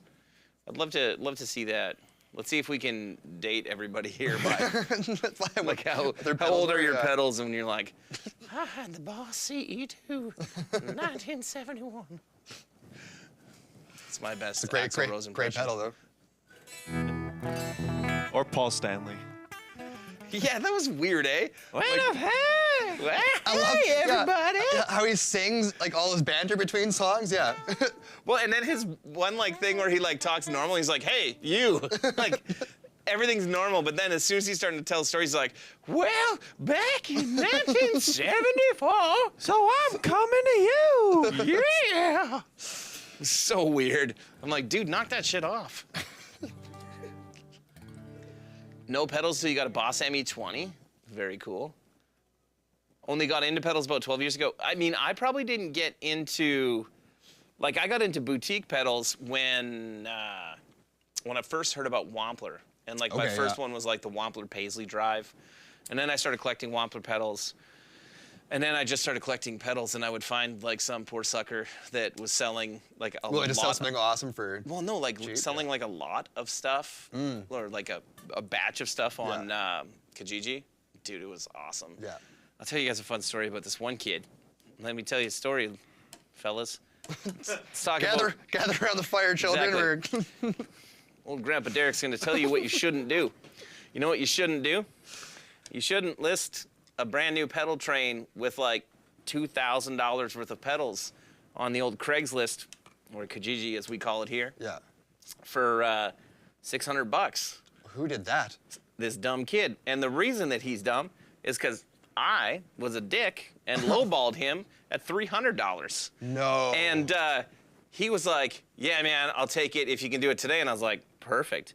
So I met him and I'm like, why are you selling all your stuff? Stolen? He's like, no, this is why. This is the most important lesson, boys and girls. Mostly boys. Let's face it, it's all boys here. So, most important lesson is he was selling all his stuff because his girlfriend moved to BC and he was trying to get some money to follow her out there. Ugh. Even though she had dumped him Yeah. before he left. So he sold all his trash. Well, not all his trash. All his awesome, treasure, yeah. Yeah, all of his awesome pedals for some chick that clearly she moved from Winnipeg to BC. I'm like, As far away I was from like, you as you could you possibly moved be. almost as far away from him as Yeah. you could in Canada. And he didn't take a hint, but I bought all his stuff for, it was like $300 or $325. It was awesome. So, yeah. So kids, I mean, none of you watching this are dumb enough to do that. I would hope not. Yeah. No. Nope. If you're here with But- us, you can't be that dumb. But I have lucked out a couple times. I found this deal. Some dude had like, he said, 13 pedals for sale. Most of them were Boss pedals. And he said like various pedals and he put the price on it and it was like $350. So I messaged him right away. I was like, yeah, I'll buy it. Yeah, There's of like course, yeah. there's a Crybaby in there and a couple other things, like a couple other Boss pedals that actually, to be honest, I bought it to give them to Luke. Aw. No, he'll verify this. Distortion Well, and overdrive. didn't you get a tremolo too? My dad has that one, yeah. He stole it from you because it was for you.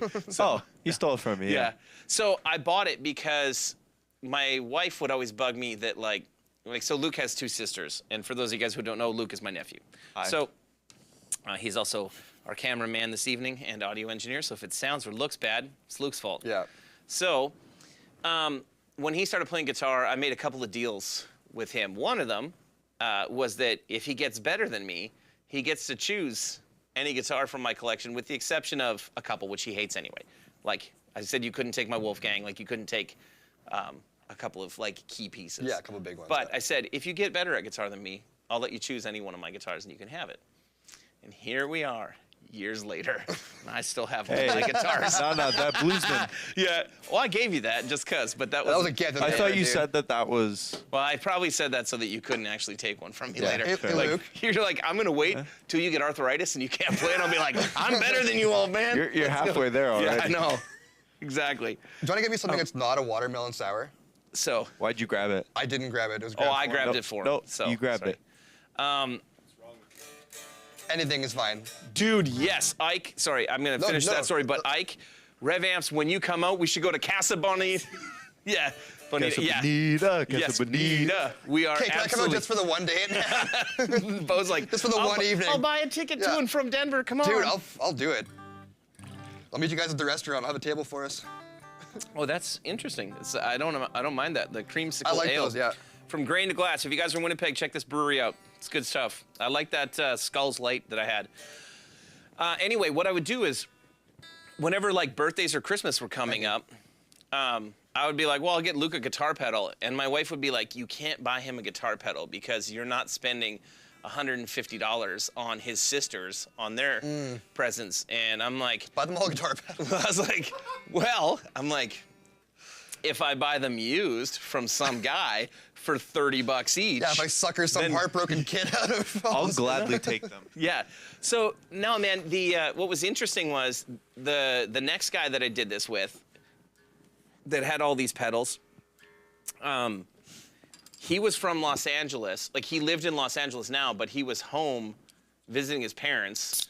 And he's like, it's a bunch of stuff I have here. And he was a drummer, and guitar player. He's like, I don't even play guitar anymore. He's Yeah. like, so just give me $325 and you Just can didn't take all of care it. at all, yeah. And I was like, man, there's enough of them I could give to Luke for birthdays. Well, when I went and picked it up, dude, that's where I got my Boss Hyperfuzz, Okay. which is like, I love the Hyperfuzz. it's dude. like a $500 pedal on its own. Yeah. I got a bunch of the pedals I got were rare. That's where I got my original Rat. That's where I got my Big Muff from. There was a bunch of stuff in there that it turned out to be like, I bought this stuff, like, honestly, man, when did you get your first guitar and start playing? It was 10 or younger, eh? It was my 7th birthday. Yeah. When I got that Squire. Yeah, so I probably would have bought this stuff like at least 2011, 10 or 11 12. years ago. Yeah. Yeah, so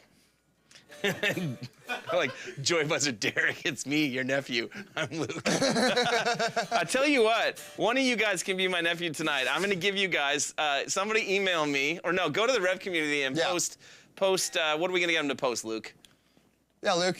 Ideas. Let's go. Post your best lick that you think Luke can't play. Well, that'll be everything. Okay. Yeah, we're gonna put just- Luke to the test. Yeah. Just post a picture of your pedal boards or what pedals you have in there, and or on your board or whatever. And I'm gonna do what I did for Luke, which was I bought pedals for $30 and I gave them away. So I'm gonna give you some of these wonderful Amazon pedals that we got Let's do it, man. tonight. Yeah. So go join that Rev community on Facebook, and we'll throw some of these pedals at you guys. It's probably I'll I'll be- probably not send you guys the shit gonna be- Azure ones, but maybe I will. We'll see. Somebody's getting that boost. If Nick Rice posts his pedal board, he wins. I don't care. Are we going with nicest board or just random board? No, just entries? random, just Yeah. anything. Okay, Just fair enough. show us what you got. Lonely Rocker, what's going on, man? One of my first pedals was a pre-Dunlop Crybaby. Oh, Pre-Dunlop. dude. Yeah. I didn't even know there was pre-Dunlop. Yeah. Crybaby. Cry the baby. Cry the baby. Cry the baby. Yeah, I had one beer, and I started a second one, and this is what's It's coming all out. downhill from here, dude. It's all over. Yeah. Man, It took me 10 years to realize I got screwed. Yeah, you did, man. Those old, pre-Dunlop crybabies are. send us a We saw picture of that, your but- acoustic guitar. I don't care. Send us pictures of your gear. I don't care if it's pedals. Show us what you got. Or you know what? Or you can go in there and maybe we should say, tell us why you need a pedal. Yeah. You know? Anything. Just Maybe go. tell us just- which one of these you would love for Yeah, yourself. that's gonna be an empty list. I love this They're one. gonna be like, I really like that Tube Screamer. Yeah. The chat breaker. Yeah, the chat. Yeah, it's true. I just want the hard rock distortion. And its crazy flanger sounding delay thing.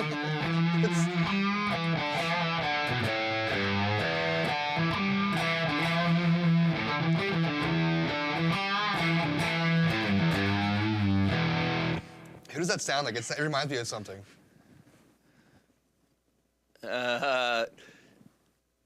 Okay, 18 all the way. Truly unprofessional comments. Have you seen our live stream before? Yes, that's correct assessment of our live stream. Yeah. Seriously, be fair with your assessments. A single 80s era pedal isn't going to recreate the sound of a JCM 800. No, I'm not talking about that at all. What I'm talking about is what we had in the 90s and what was considered good in the 90s versus what a kid can get today when they're starting out. It's so much better what they can get today for a fraction of the price. Yeah, I mean, the collection costs almost as much as that one pedal cost. Yes, yeah, and this pedal truly is trash. So, Subjective. like, I learned to play using something like this, so absolutely, you know, it is what it is. So, Can I try it? yeah, dude, Can I please try it? You said you haven't seen me mention or anything Origin FX. Thank you. Yeah, I had the Revival Drive for a bit. I sold it because it was worth a lot of money, and I got it from Sean, and it was really great. Their compressor, is it the Cali 76? Is that the compressor? Origin FX? Isn't it the? Or is Cali 76 No, I think that's it. Yeah, the Cali 76, something like that. I don't know. They make amazing stuff. It sounds killer. If we get the free pedal, can we give it to Luke? You can. So, yeah. No, it's okay. Keep it for yourself and keep these away from me. That has to be. Is that you? Oh no, Yeah. no, thank you. Yeah. I couldn't possibly. Thank you. Whoa. There you go. Okay, let's check levels before we just turn things on all willy-nilly like that. I like how Andrew's saying he can vouch for the unprofessionalism. 100%. None of what we do here is supposed to be professional. It's all supposed to be for fun. And I mean, even the fact that we bought these, I mean, none of these pedals, again, for the money, these The term "we" is Kimsey- used pretty loosely here, too. Oh yeah. Thank you. I didn't buy anything. Oh, it's Bus Driver Bo. Thanks, buddy. No more smoking, Bo. Bus Driver Bo. Trying to dig yourself out of a hole. No, we bought a bunch of cheap shit We pedals. bought them, we bought Sorry, them, yeah. I bought a bunch of cheap shit pedals to mess with on the live stream to see if they're cool. And some of them are. I like those Kimsey pedals. I like these a lot. Well, not this one so much. But this Yeah, one's I really mean, cool. I This will one's still- cool, too. I like this one a lot. I'm not just saying this to support, because Ibanez doesn't need any of my support. I'll take the actual TS9 over either of the Tube Screamers all day. These So- are still pretty good, though. I didn't hate them. This one I didn't hate at all. We don't have an Instagram. We don't have an Instagram community. $100 guitars, man. That's tough. I know people who do that, and guitars are one thing that I'm not into playing cheap guitars. So I'm not trying to sound like super. Luke and I will do a stream of cheap guitars. You don't have to touch them at all. It's not that. It's that cheap guitars are legitimately, in my opinion, are a detriment to trying to help young players play, because that is the one tool that, like, the neck is going to move on you. Even a It's the non-cheap tool, guitar. man. Yeah, I hear you. Even a non-cheap guitar. The Novo tonight, I'm not playing it as much because the neck needs an adjustment. Yeah. Right? Because it feels bad. That's why my Schecter, the Wenge neck, barely ever moves. Yeah. That's part of why I love it so much. Okay. So that's why, I definitely hear what you're saying. I I do think the level of guitar you get for less money right now is like a $500 guitar now versus a $500 guitar in the 90s when I was buying. Yeah. Oh, the $500 guitar now is so much better Oh, yeah. than what I was getting in the 90s. And never mind when you get into the $1,000 range. If you hit $1,000 now for what you got back in the 90s for, Yeah. Although that's not being fair, because US Strats back in the early 90s were just over $1,000. Okay. So it was like for US standard. Yeah. But yeah, no, cheap guitars they quickly move to being unplayable. It was the same. So technically, this isn't technically my first guitar, right? Yeah. My parents bought me a guitar from Sears. It lasted 2 weeks, and the neck was so twisted that I couldn't learn to play on it. So Yeah. they sent it back, and then we bought this. So, Still sturdy, dude. yeah, well, this cost about the same amount of money or close to the same amount of money as what the Sears guitar did. Yeah. But it's a Kramer, that was built a hell of a lot better, and it was used. So I mean, this was probably a $300 or $400 guitar back in the '90s that I got for $100 or whatever, $80. I don't really remember what it was because it was in 1990, and I was 10. So. But yeah, I would say, and I'm not trying to advocate that you have to have a $3,000 to $5,000 guitar. I'm going to tell you, if you have one, you're probably going to like it more than a $1,000 guitar. Probably, yeah. But I also have some $1,000 guitars that I think are killer. Yeah, so, and I have some $3,000 guitars that I don't touch. Yeah. So, sorry. Yes. Okay, just a quick little detour here. I gotta try this thing out. I've been talking about it all night.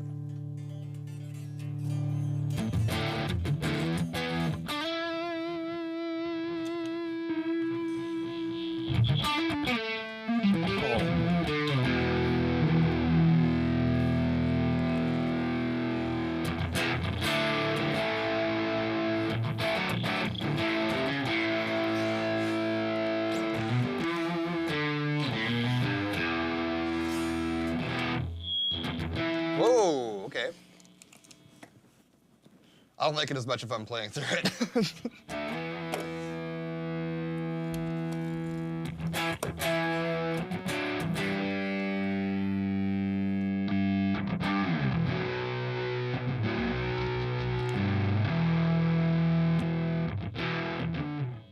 Yeah, now I hate it. You're like, it sounded cool when you were playing it, and I didn't. I think you've had experience through it, so you know how to use it a little bit. It feels terrible, too, It feels horrible, dude, yeah. Like, gear always makes you want to play a certain way. This makes me want to not play at all. Wow, that is a lot of clean bleed on that Tube Screamer. Oh, yeah, it's like all clean.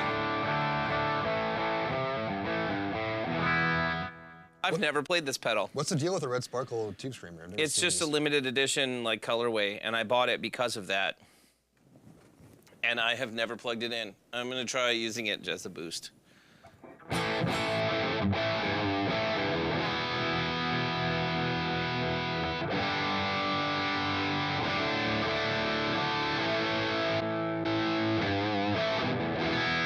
I like that it's a limited edition colorway and the LED's burnt out. Like it's a new pedal. Yeah, that never been doesn't. used, yeah.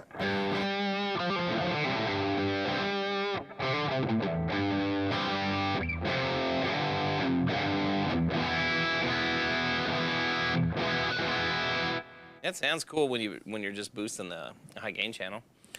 Yeah, it looks pretty. That looks really pretty, man, yeah. It does. Ritesh says, I think you need to be present in all social media platforms, question mark. We do have Instagram. We don't have an Instagram community. I don't know if there is. You can't really Is make there such communities. things as that? Yeah, they added it a few months ago. Oh, really? Yeah, I never use it though. Me neither.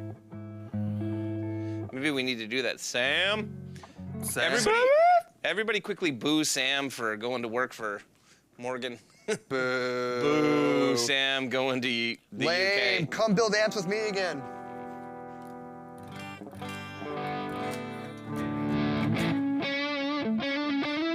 Should have worn my Only Sam shirt tonight. You should have, yeah. Yeah, next week. He's missing next week's too. Trying to convince Dan to come on next week. So you guys definitely hit up that Rev community and tell us what questions you would have for Dan the man. Yeah. If I can convince him to come on. Maybe get on Yeah. the community and try to convince Dan to come on, everybody. Yes. Yeah. Sam's out. I'm taking the piss out of him. Sam is helping cover for our good buddy TJ. He's been covering Dom's guitars in Morgan Wallen's band while TJ is finishing up with Kiss. And then TJ hops over to Morgan Wallen's camp. So Sam actually is going to the UK right now, and he's going to Abbey Road. Yeah. Like he's getting to do a bunch of cool shit Yeah. over Literally there. living So the dream right now, yeah. yeah, that's and Morgan's guitar players, well, Morgan's band and the other techs, they are just some of the best people ever. Yeah. So. Richard asks, when's the new product release? Which product? Yeah, what are you talking about, dude? New amp? Next year sometime. D50? There's already D40. The D50 and then the D55. Oh, okay. You know what? We gotta cram 10 more watts into the have to, D40, yeah. right? 5 watts up every How week. did we not think of that? Yeah. Yeah.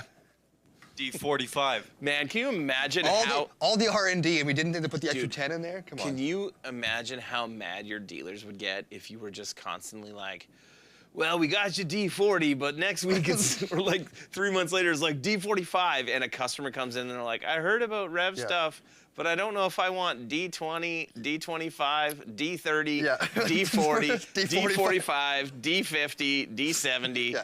Like, Where it's like the iPhones of the AMP world. It's like every month there's like a new version exactly. for you to come get. Yeah. Yeah. and also, I've heard that there's something about like if you get revision B versus revision Z versus revision 3. I don't know why they use letters and sometimes numbers or what order they go in. There's just so many, dude. Yeah. Oh, dude.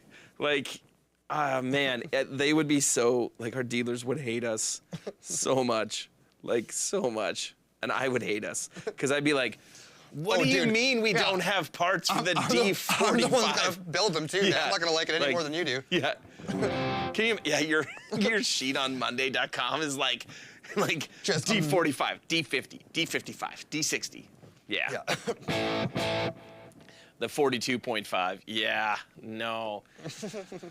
I mean, we've done the Mark series stuff where it's like, okay, we call this Mark II, this Mark III, Yeah. right? But like even like the Mesa Boogie revision stuff, and I'm not saying we won't do it because Dan tweaks amps. If we make Like, something there's better, no- it's better. We'll like there's no tomorrow. Like there's a high likelihood that Dan will continue to tweak amps Exactly, yeah. for the rest of his life. and if it sounds better So- than it did, we'll probably, you know, Yeah. do what we have to do when we have to do it. It drives me insane.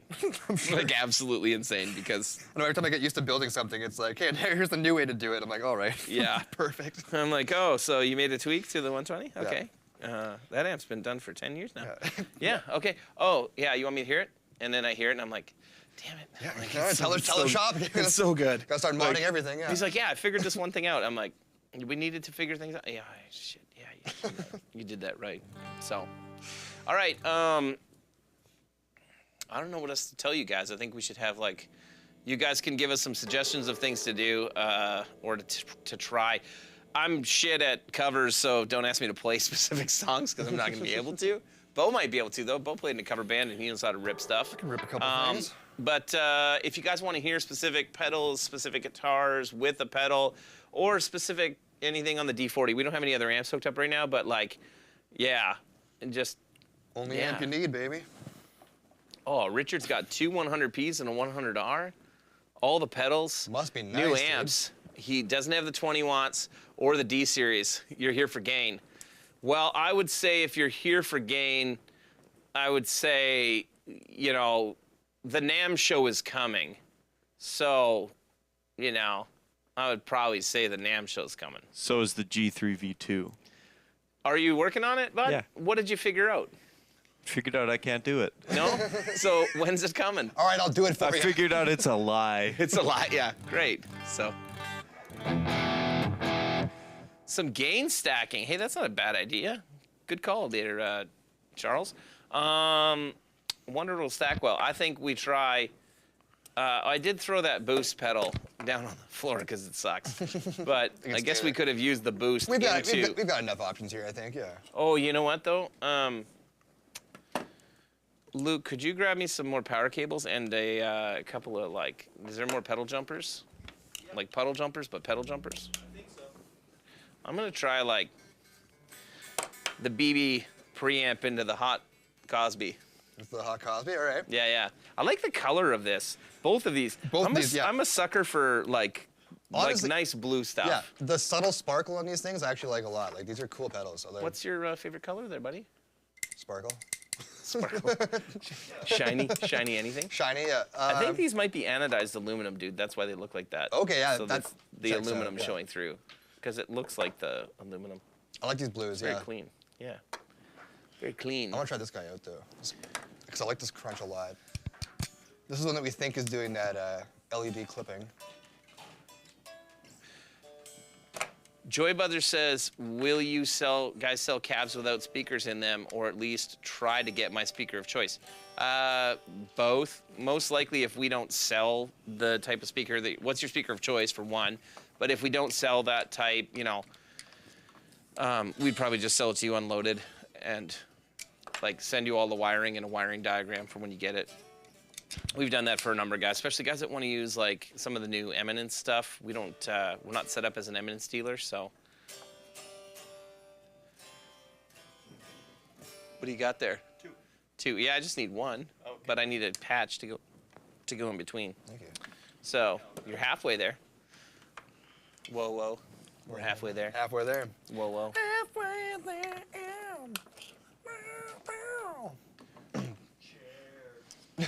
From smoking boat to sparkle boat. Hey. No.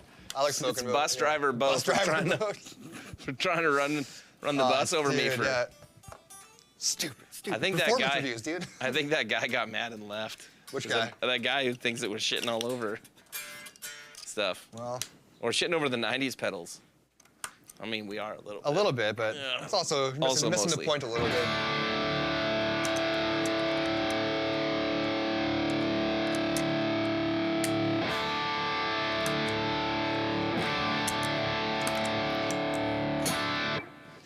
I mean, let me go to the clean channel. I'm gonna grab that boost off the floor. Nice. Here we go.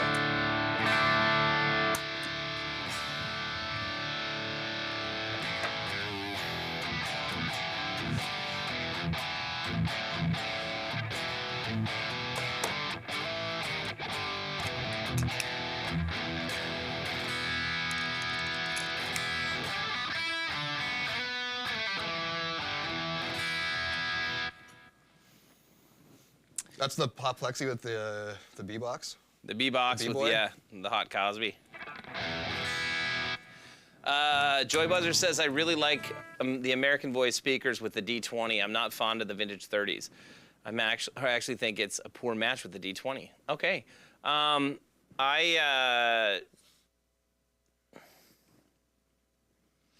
My speaker of choice for the D20 is actually either the WGS ET90 or the Veteran 30, or not the Veteran 30, sorry, WGS ET90 or the G12H75 Creamback would be my two choices.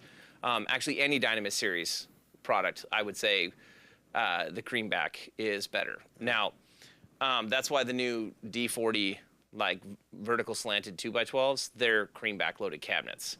The reason why the closeback 1x12 is the V30 is because we were selling way more G20 amplifiers than D20s, and a number of our dealers did not want to be carrying two different 1x12s, like with two different drivers in them. So we essentially built the 1x12 and loaded it with a V30 to make sure that it was good with the G20, because that's where the majority of the cabinets were being sold. That's why we've also always had the option for you when you're buying direct from us that you can choose between Creambacks and V30s. So yeah, there you go. Unless you hate the Creamback, then I got nothing for you. I don't know what to Yeah, say. then you're shit out of luck, dude. Yeah.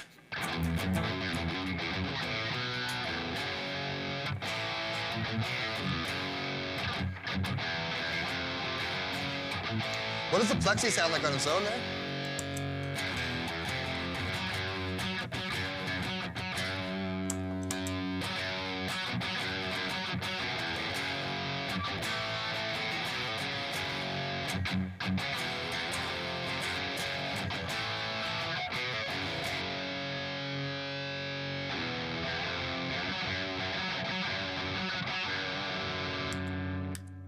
I'm gonna reverse the order. Let's hear yours.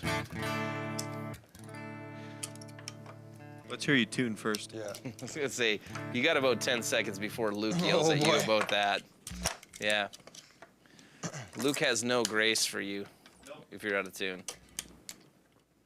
It doesn't apply Although to I'm always out of I was tune. gonna say it doesn't apply to him when he plays, but you know. Yeah, I've heard you play, dude.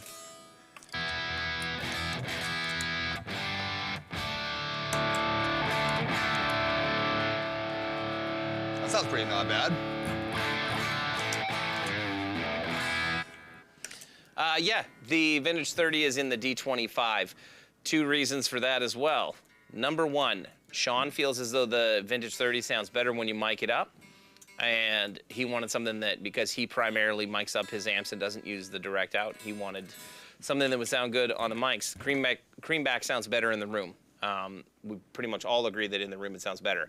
The other issue is we've had lots of people complain about how expensive the D25 is. And Celestion raised the price on Creambacks by over 45% on us. So when we were looking at doing it, we were like, well, we're happy with both speakers. One of them, we have to charge at least an extra $100 for the samp to be able to use. Yeah. Or the other one, we can do, and it sounds good, especially sounds good when it's mic'd up, and that's what you get. So that's why it's like that. And yeah, Richard, you know, he just commented he has the Rev with the 412 with Cream and V30s loaded in it. That's the way to do it. And that's what we used to do all the time. Again, we had a big problem that, you know, we didn't want to keep raising costs and raising prices. You know, when everything went up a crazy amount during the pandemic, we didn't raise the price on any of our pedals at all, even though we took a pretty big hit on the amount. And luckily, some things are coming back down now, but we took a massive hit on freighting stuff anywhere. So the other, yeah, and on our amps, we went up $100 during the pandemic across the board. So $100 on a Generator 120, $100 on a D20. And a lot of other products, and I'm not trying to, you know, tell other companies what to do or, you know, shit on other companies, but a lot of other stuff went up like 20, 30%. And we tried to keep everything just to, you know, realistically close to what our cost increases were. And one of our ways to not raise the price of cabinets, because cabinets are a big issue, because speakers cost a lot more money because of freighting them from the new V30s. We get are from China. I mean, we buy them from Celestion, but Celestion gets them produced in China. And the Creambacks are from the UK. So the cost of containers from there to here, well, they landed in California. That's where Celestion's warehouse is. They were paying like $40,000 for a container that they used to spend $5,000 to $7,000 for. So those prices shot up pretty heavily. And then when the war in Ukraine started, that essentially was the start of Baltic birch prices and birch prices, or like birch plywood prices, period, shooting through the roof. Like, you know, it went from, you know, 10 years ago, and I know it's a long time ago, but 10 years ago we were buying a 5-foot by 5-foot sheet of Baltic birch, 18 millimeter, for $32 Canadian. The last time I bought actual 5x5 Baltic birch, which is near impossible to find right now, at least where we are. We can't get actual Baltic. We have to buy like a birch ply. Baltic birch was $170 the last time I bought it. And that's why a 4x12 cabinet costs as much as it does right now, is between Celestion raising their prices. Like Creambacks went up 45%. Vintage 30s went up like 20 to 25, like maybe 22%, I think. So what we had opted to do was, okay, we're going to use more Vintage 30s, and for the guys that really want Creambacks, we can have it as an option, as an upcharge, and, you know, we don't really make money on the upcharge. I think by the time we pay freight, it just evens out. Covers our loss, yeah. So, yeah, so that's why they went the way they did, because I didn't want to raise prices to you guys. So we sell, Jeff, or Sessions with Jeff says, you sell more G20s than D20s. Yeah, normally. D20s are picking up quite a bit now, though. I was going to say, I feel like our serial numbers aren't that. No, G20s have still out. Like, I'm sure we're probably 50% more Gs than Ds in total.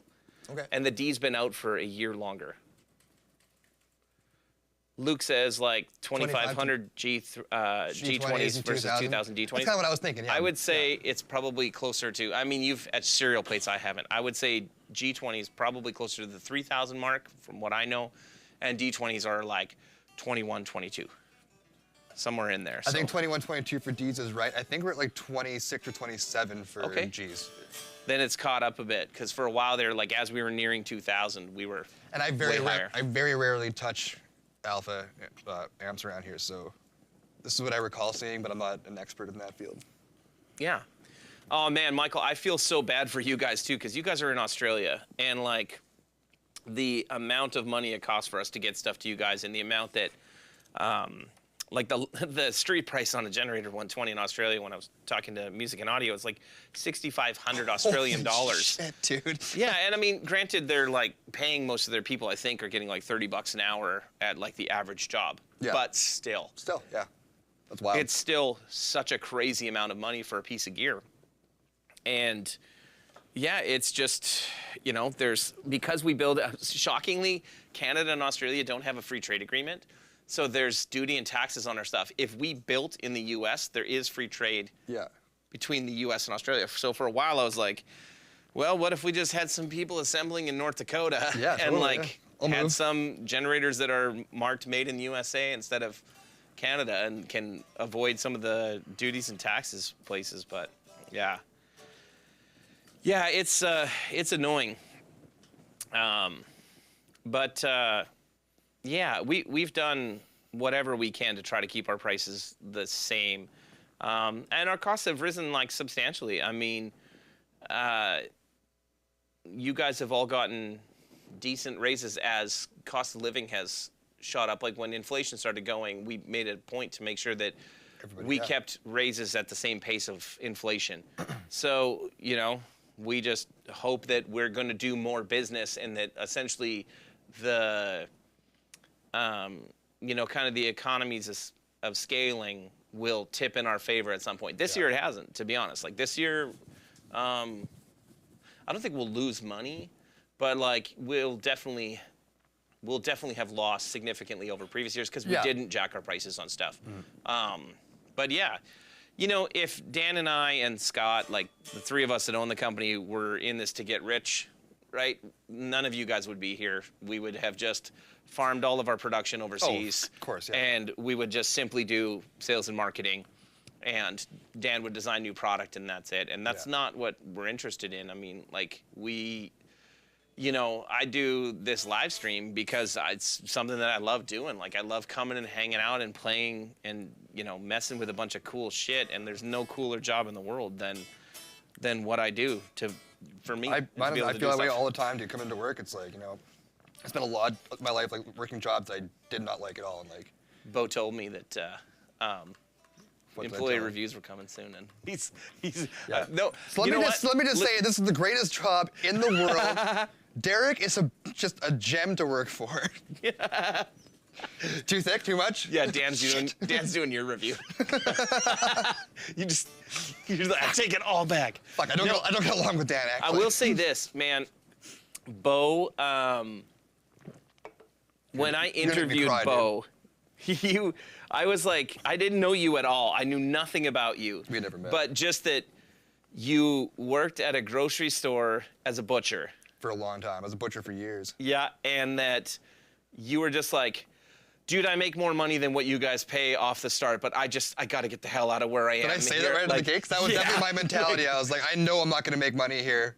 Yeah. Like, get me the fuck out of where I'm at. Yeah, you're just please. like, you know what? Like, because I think because I told you like what the starting wage was as we do like training, because like it's not great. Yeah, we don't have to disclose starting. numbers, but it was definitely shocking. Yeah, you're like, It was hard to pay rent for the first 6 months that I was here for sure. Yeah. well, you should have got a raise after 3, but Actually, I know I'm gonna say, exaggerating. but- I think I actually got a raise after 1. after 1, I think you pretty immediately gave me a probably. raise. Yeah. as I Typically, if recall. somebody is like, oh, so the thing that we hope that you get to production-wise, like the speed that we hope that we get to or get you to Is my after starting 3 speed? months, Yeah. if like after a month I'm like, well, you've exceeded that by a significant amount, because Bo is, without a doubt. So we have 2 primary builders when it comes to amplifiers here, ladies and gentlemen. There are more people than that, but there are 2 main dudes. Well, I guess we could say 3. Let's leave it at 2. Let's leave it at 2. Let's leave it at 2. Sorry, Brad. Oh, no. Brad. I thought you were going to say Luke. Yeah, no, Brad. No. So There are there's lots of honorable mentions Yeah. here, Those too. touch amps. yeah. No, Luke doesn't. Or We any- don't actually or know any- what Luke what does touches. Luke touch? Yeah. What's up? What's up, Jan? Yeah. The what I was just gonna say is that like Scott Craker, who is in the comments right now, was our first been around, amplifier builder. yeah. He built most of the Mark II amps that Dan didn't build, which is I think most of the Mark Mark IIs? IIs. Dan did build quite a few in the beginning.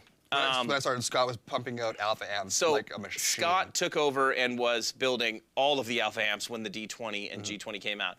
And guys like Brad started and would do like chassis assembly and stuff like that and prepping it for Scott to do boards and to do final assembly. So Scott is the main like build an amp to completion alpha guy. So he's building D25s, he's building D20s, G20s. He is also building all of the D40 and G50. What? Did I say G50? I did. So all of the new amp that you guys will now know about that's coming at NAMM. So he is building those amps as well. The Luke loves that. So anyway. We're not gonna keep these secrets. Richard, like I said, NAMM. Anyway, and Bo builds all of the Mark III like generators. So I think the Mark III generators came out pretty much right as I was starting here. Yeah, and since day one, I built every Mark III that's come out. Yep. That's not an exaggeration. I built every single Mark III Yep. that ever left the shop. You bet. Not to brag, but I'll brag a little bit. Yes, G50 is confirmed for NAMM. Yeah, it will be at NAMM. Don't tell anyone though. And yeah, Richard, there you go. I'm not going to tell you guys exactly what it is because I've already. Well, the live stream should be over now. We should be wrapping up soon. It's Dude, literally quarter like to 10, a beer and a quarter. And I can't keep my mouth shut. No, I don't care that you guys know.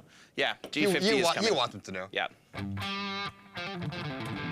Well, where are we at? Should we wrap this up pretty soon? I think so. We're over 2 hours. You guys have any other questions?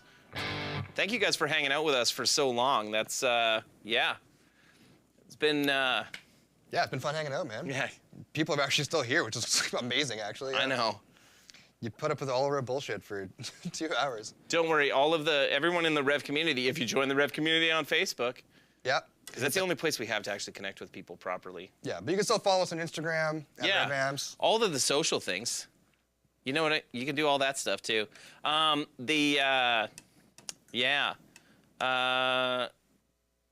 We'll release more information about G50 As it's there's ready. information to be released. Yes. As we know more, you will know more. We did just. I will just tell them this. We know everything about it already. We did just finish it properly today. I will say We that. did, yeah. What is your favorite cheap pedal? Ooh, man. My favorite cheap pedal. Man. I don't know. Like something that I got for cheap or something that's actually just like a cheap pedal. Yeah. Guys, the ones that we were doing today. I know, I was today? looking Yeah. at this table and I was like, nothing's my favorite, really. I guess if we're doing just from the selection, The Plexi was my favorite. yeah, either the Hot Plexi or this, the Crunch distortion of the same. Nah, the Hot Cosby wins. The Sexy Plexi. Yeah. Which one was the Cosby again? The Plexi. Oh, Plexi, yeah. That's just it. Like, that's not even the BB on. That's just.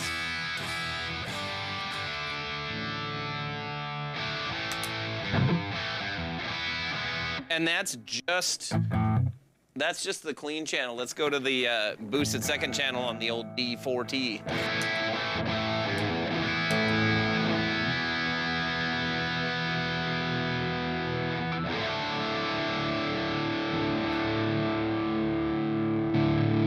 Whoa!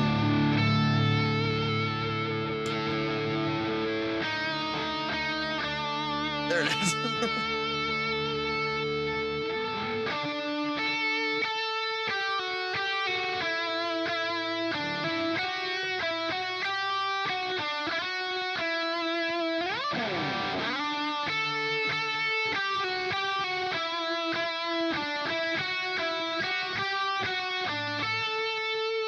Ready?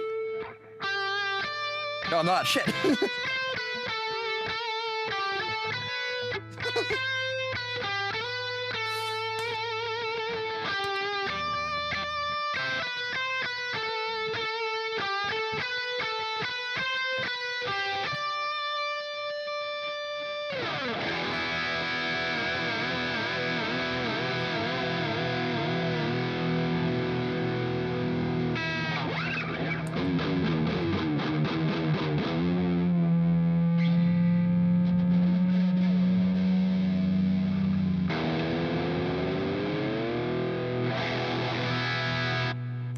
All right, I got nothing else.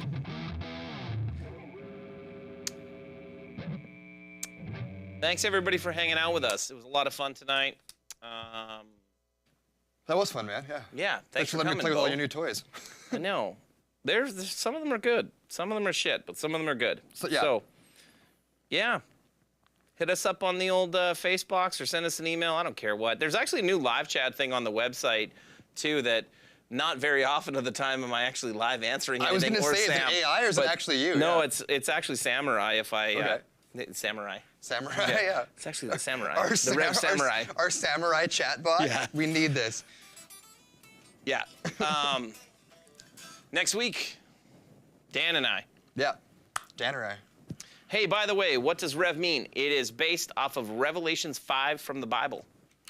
I can't tell you much more than that because Dan named the company, and I don't know his exact reasoning. I just know that's what it is.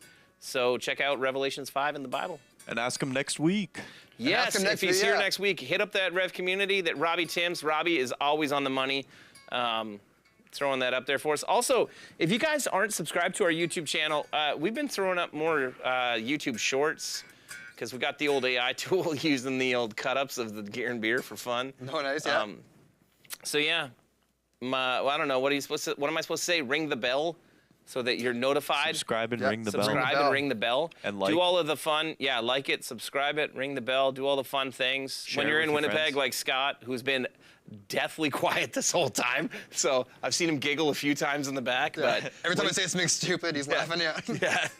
yeah. Fits right in. Come by and hang out. And yeah, Yeah. it's fun. I love it, man. Yeah. Again, having guests in the shop is super cool. That's cool. It can be a lonely place. Can you make a compressor? Mine is too big. I don't know. That's a question for Dan. Next week Nam. with Dan. Ask Dan. Nam. Nam? No, not Nam. No, Luke. Definitely Nah, not. I'm just kidding. Rev Theme Beer Cooler. Now that I can get on board with a little bit more. Yeah, I'll design that. Rev EQ pedal. Bo's like, I already have it. You're like, looks exactly like an empty It's just an empty case of PBR with some snow packed around it. Yeah. Sharpied with the Rev logo. All right. Okay. We'll All right, see you everybody. guys. Have a good one. Cheers. Oh, Dude.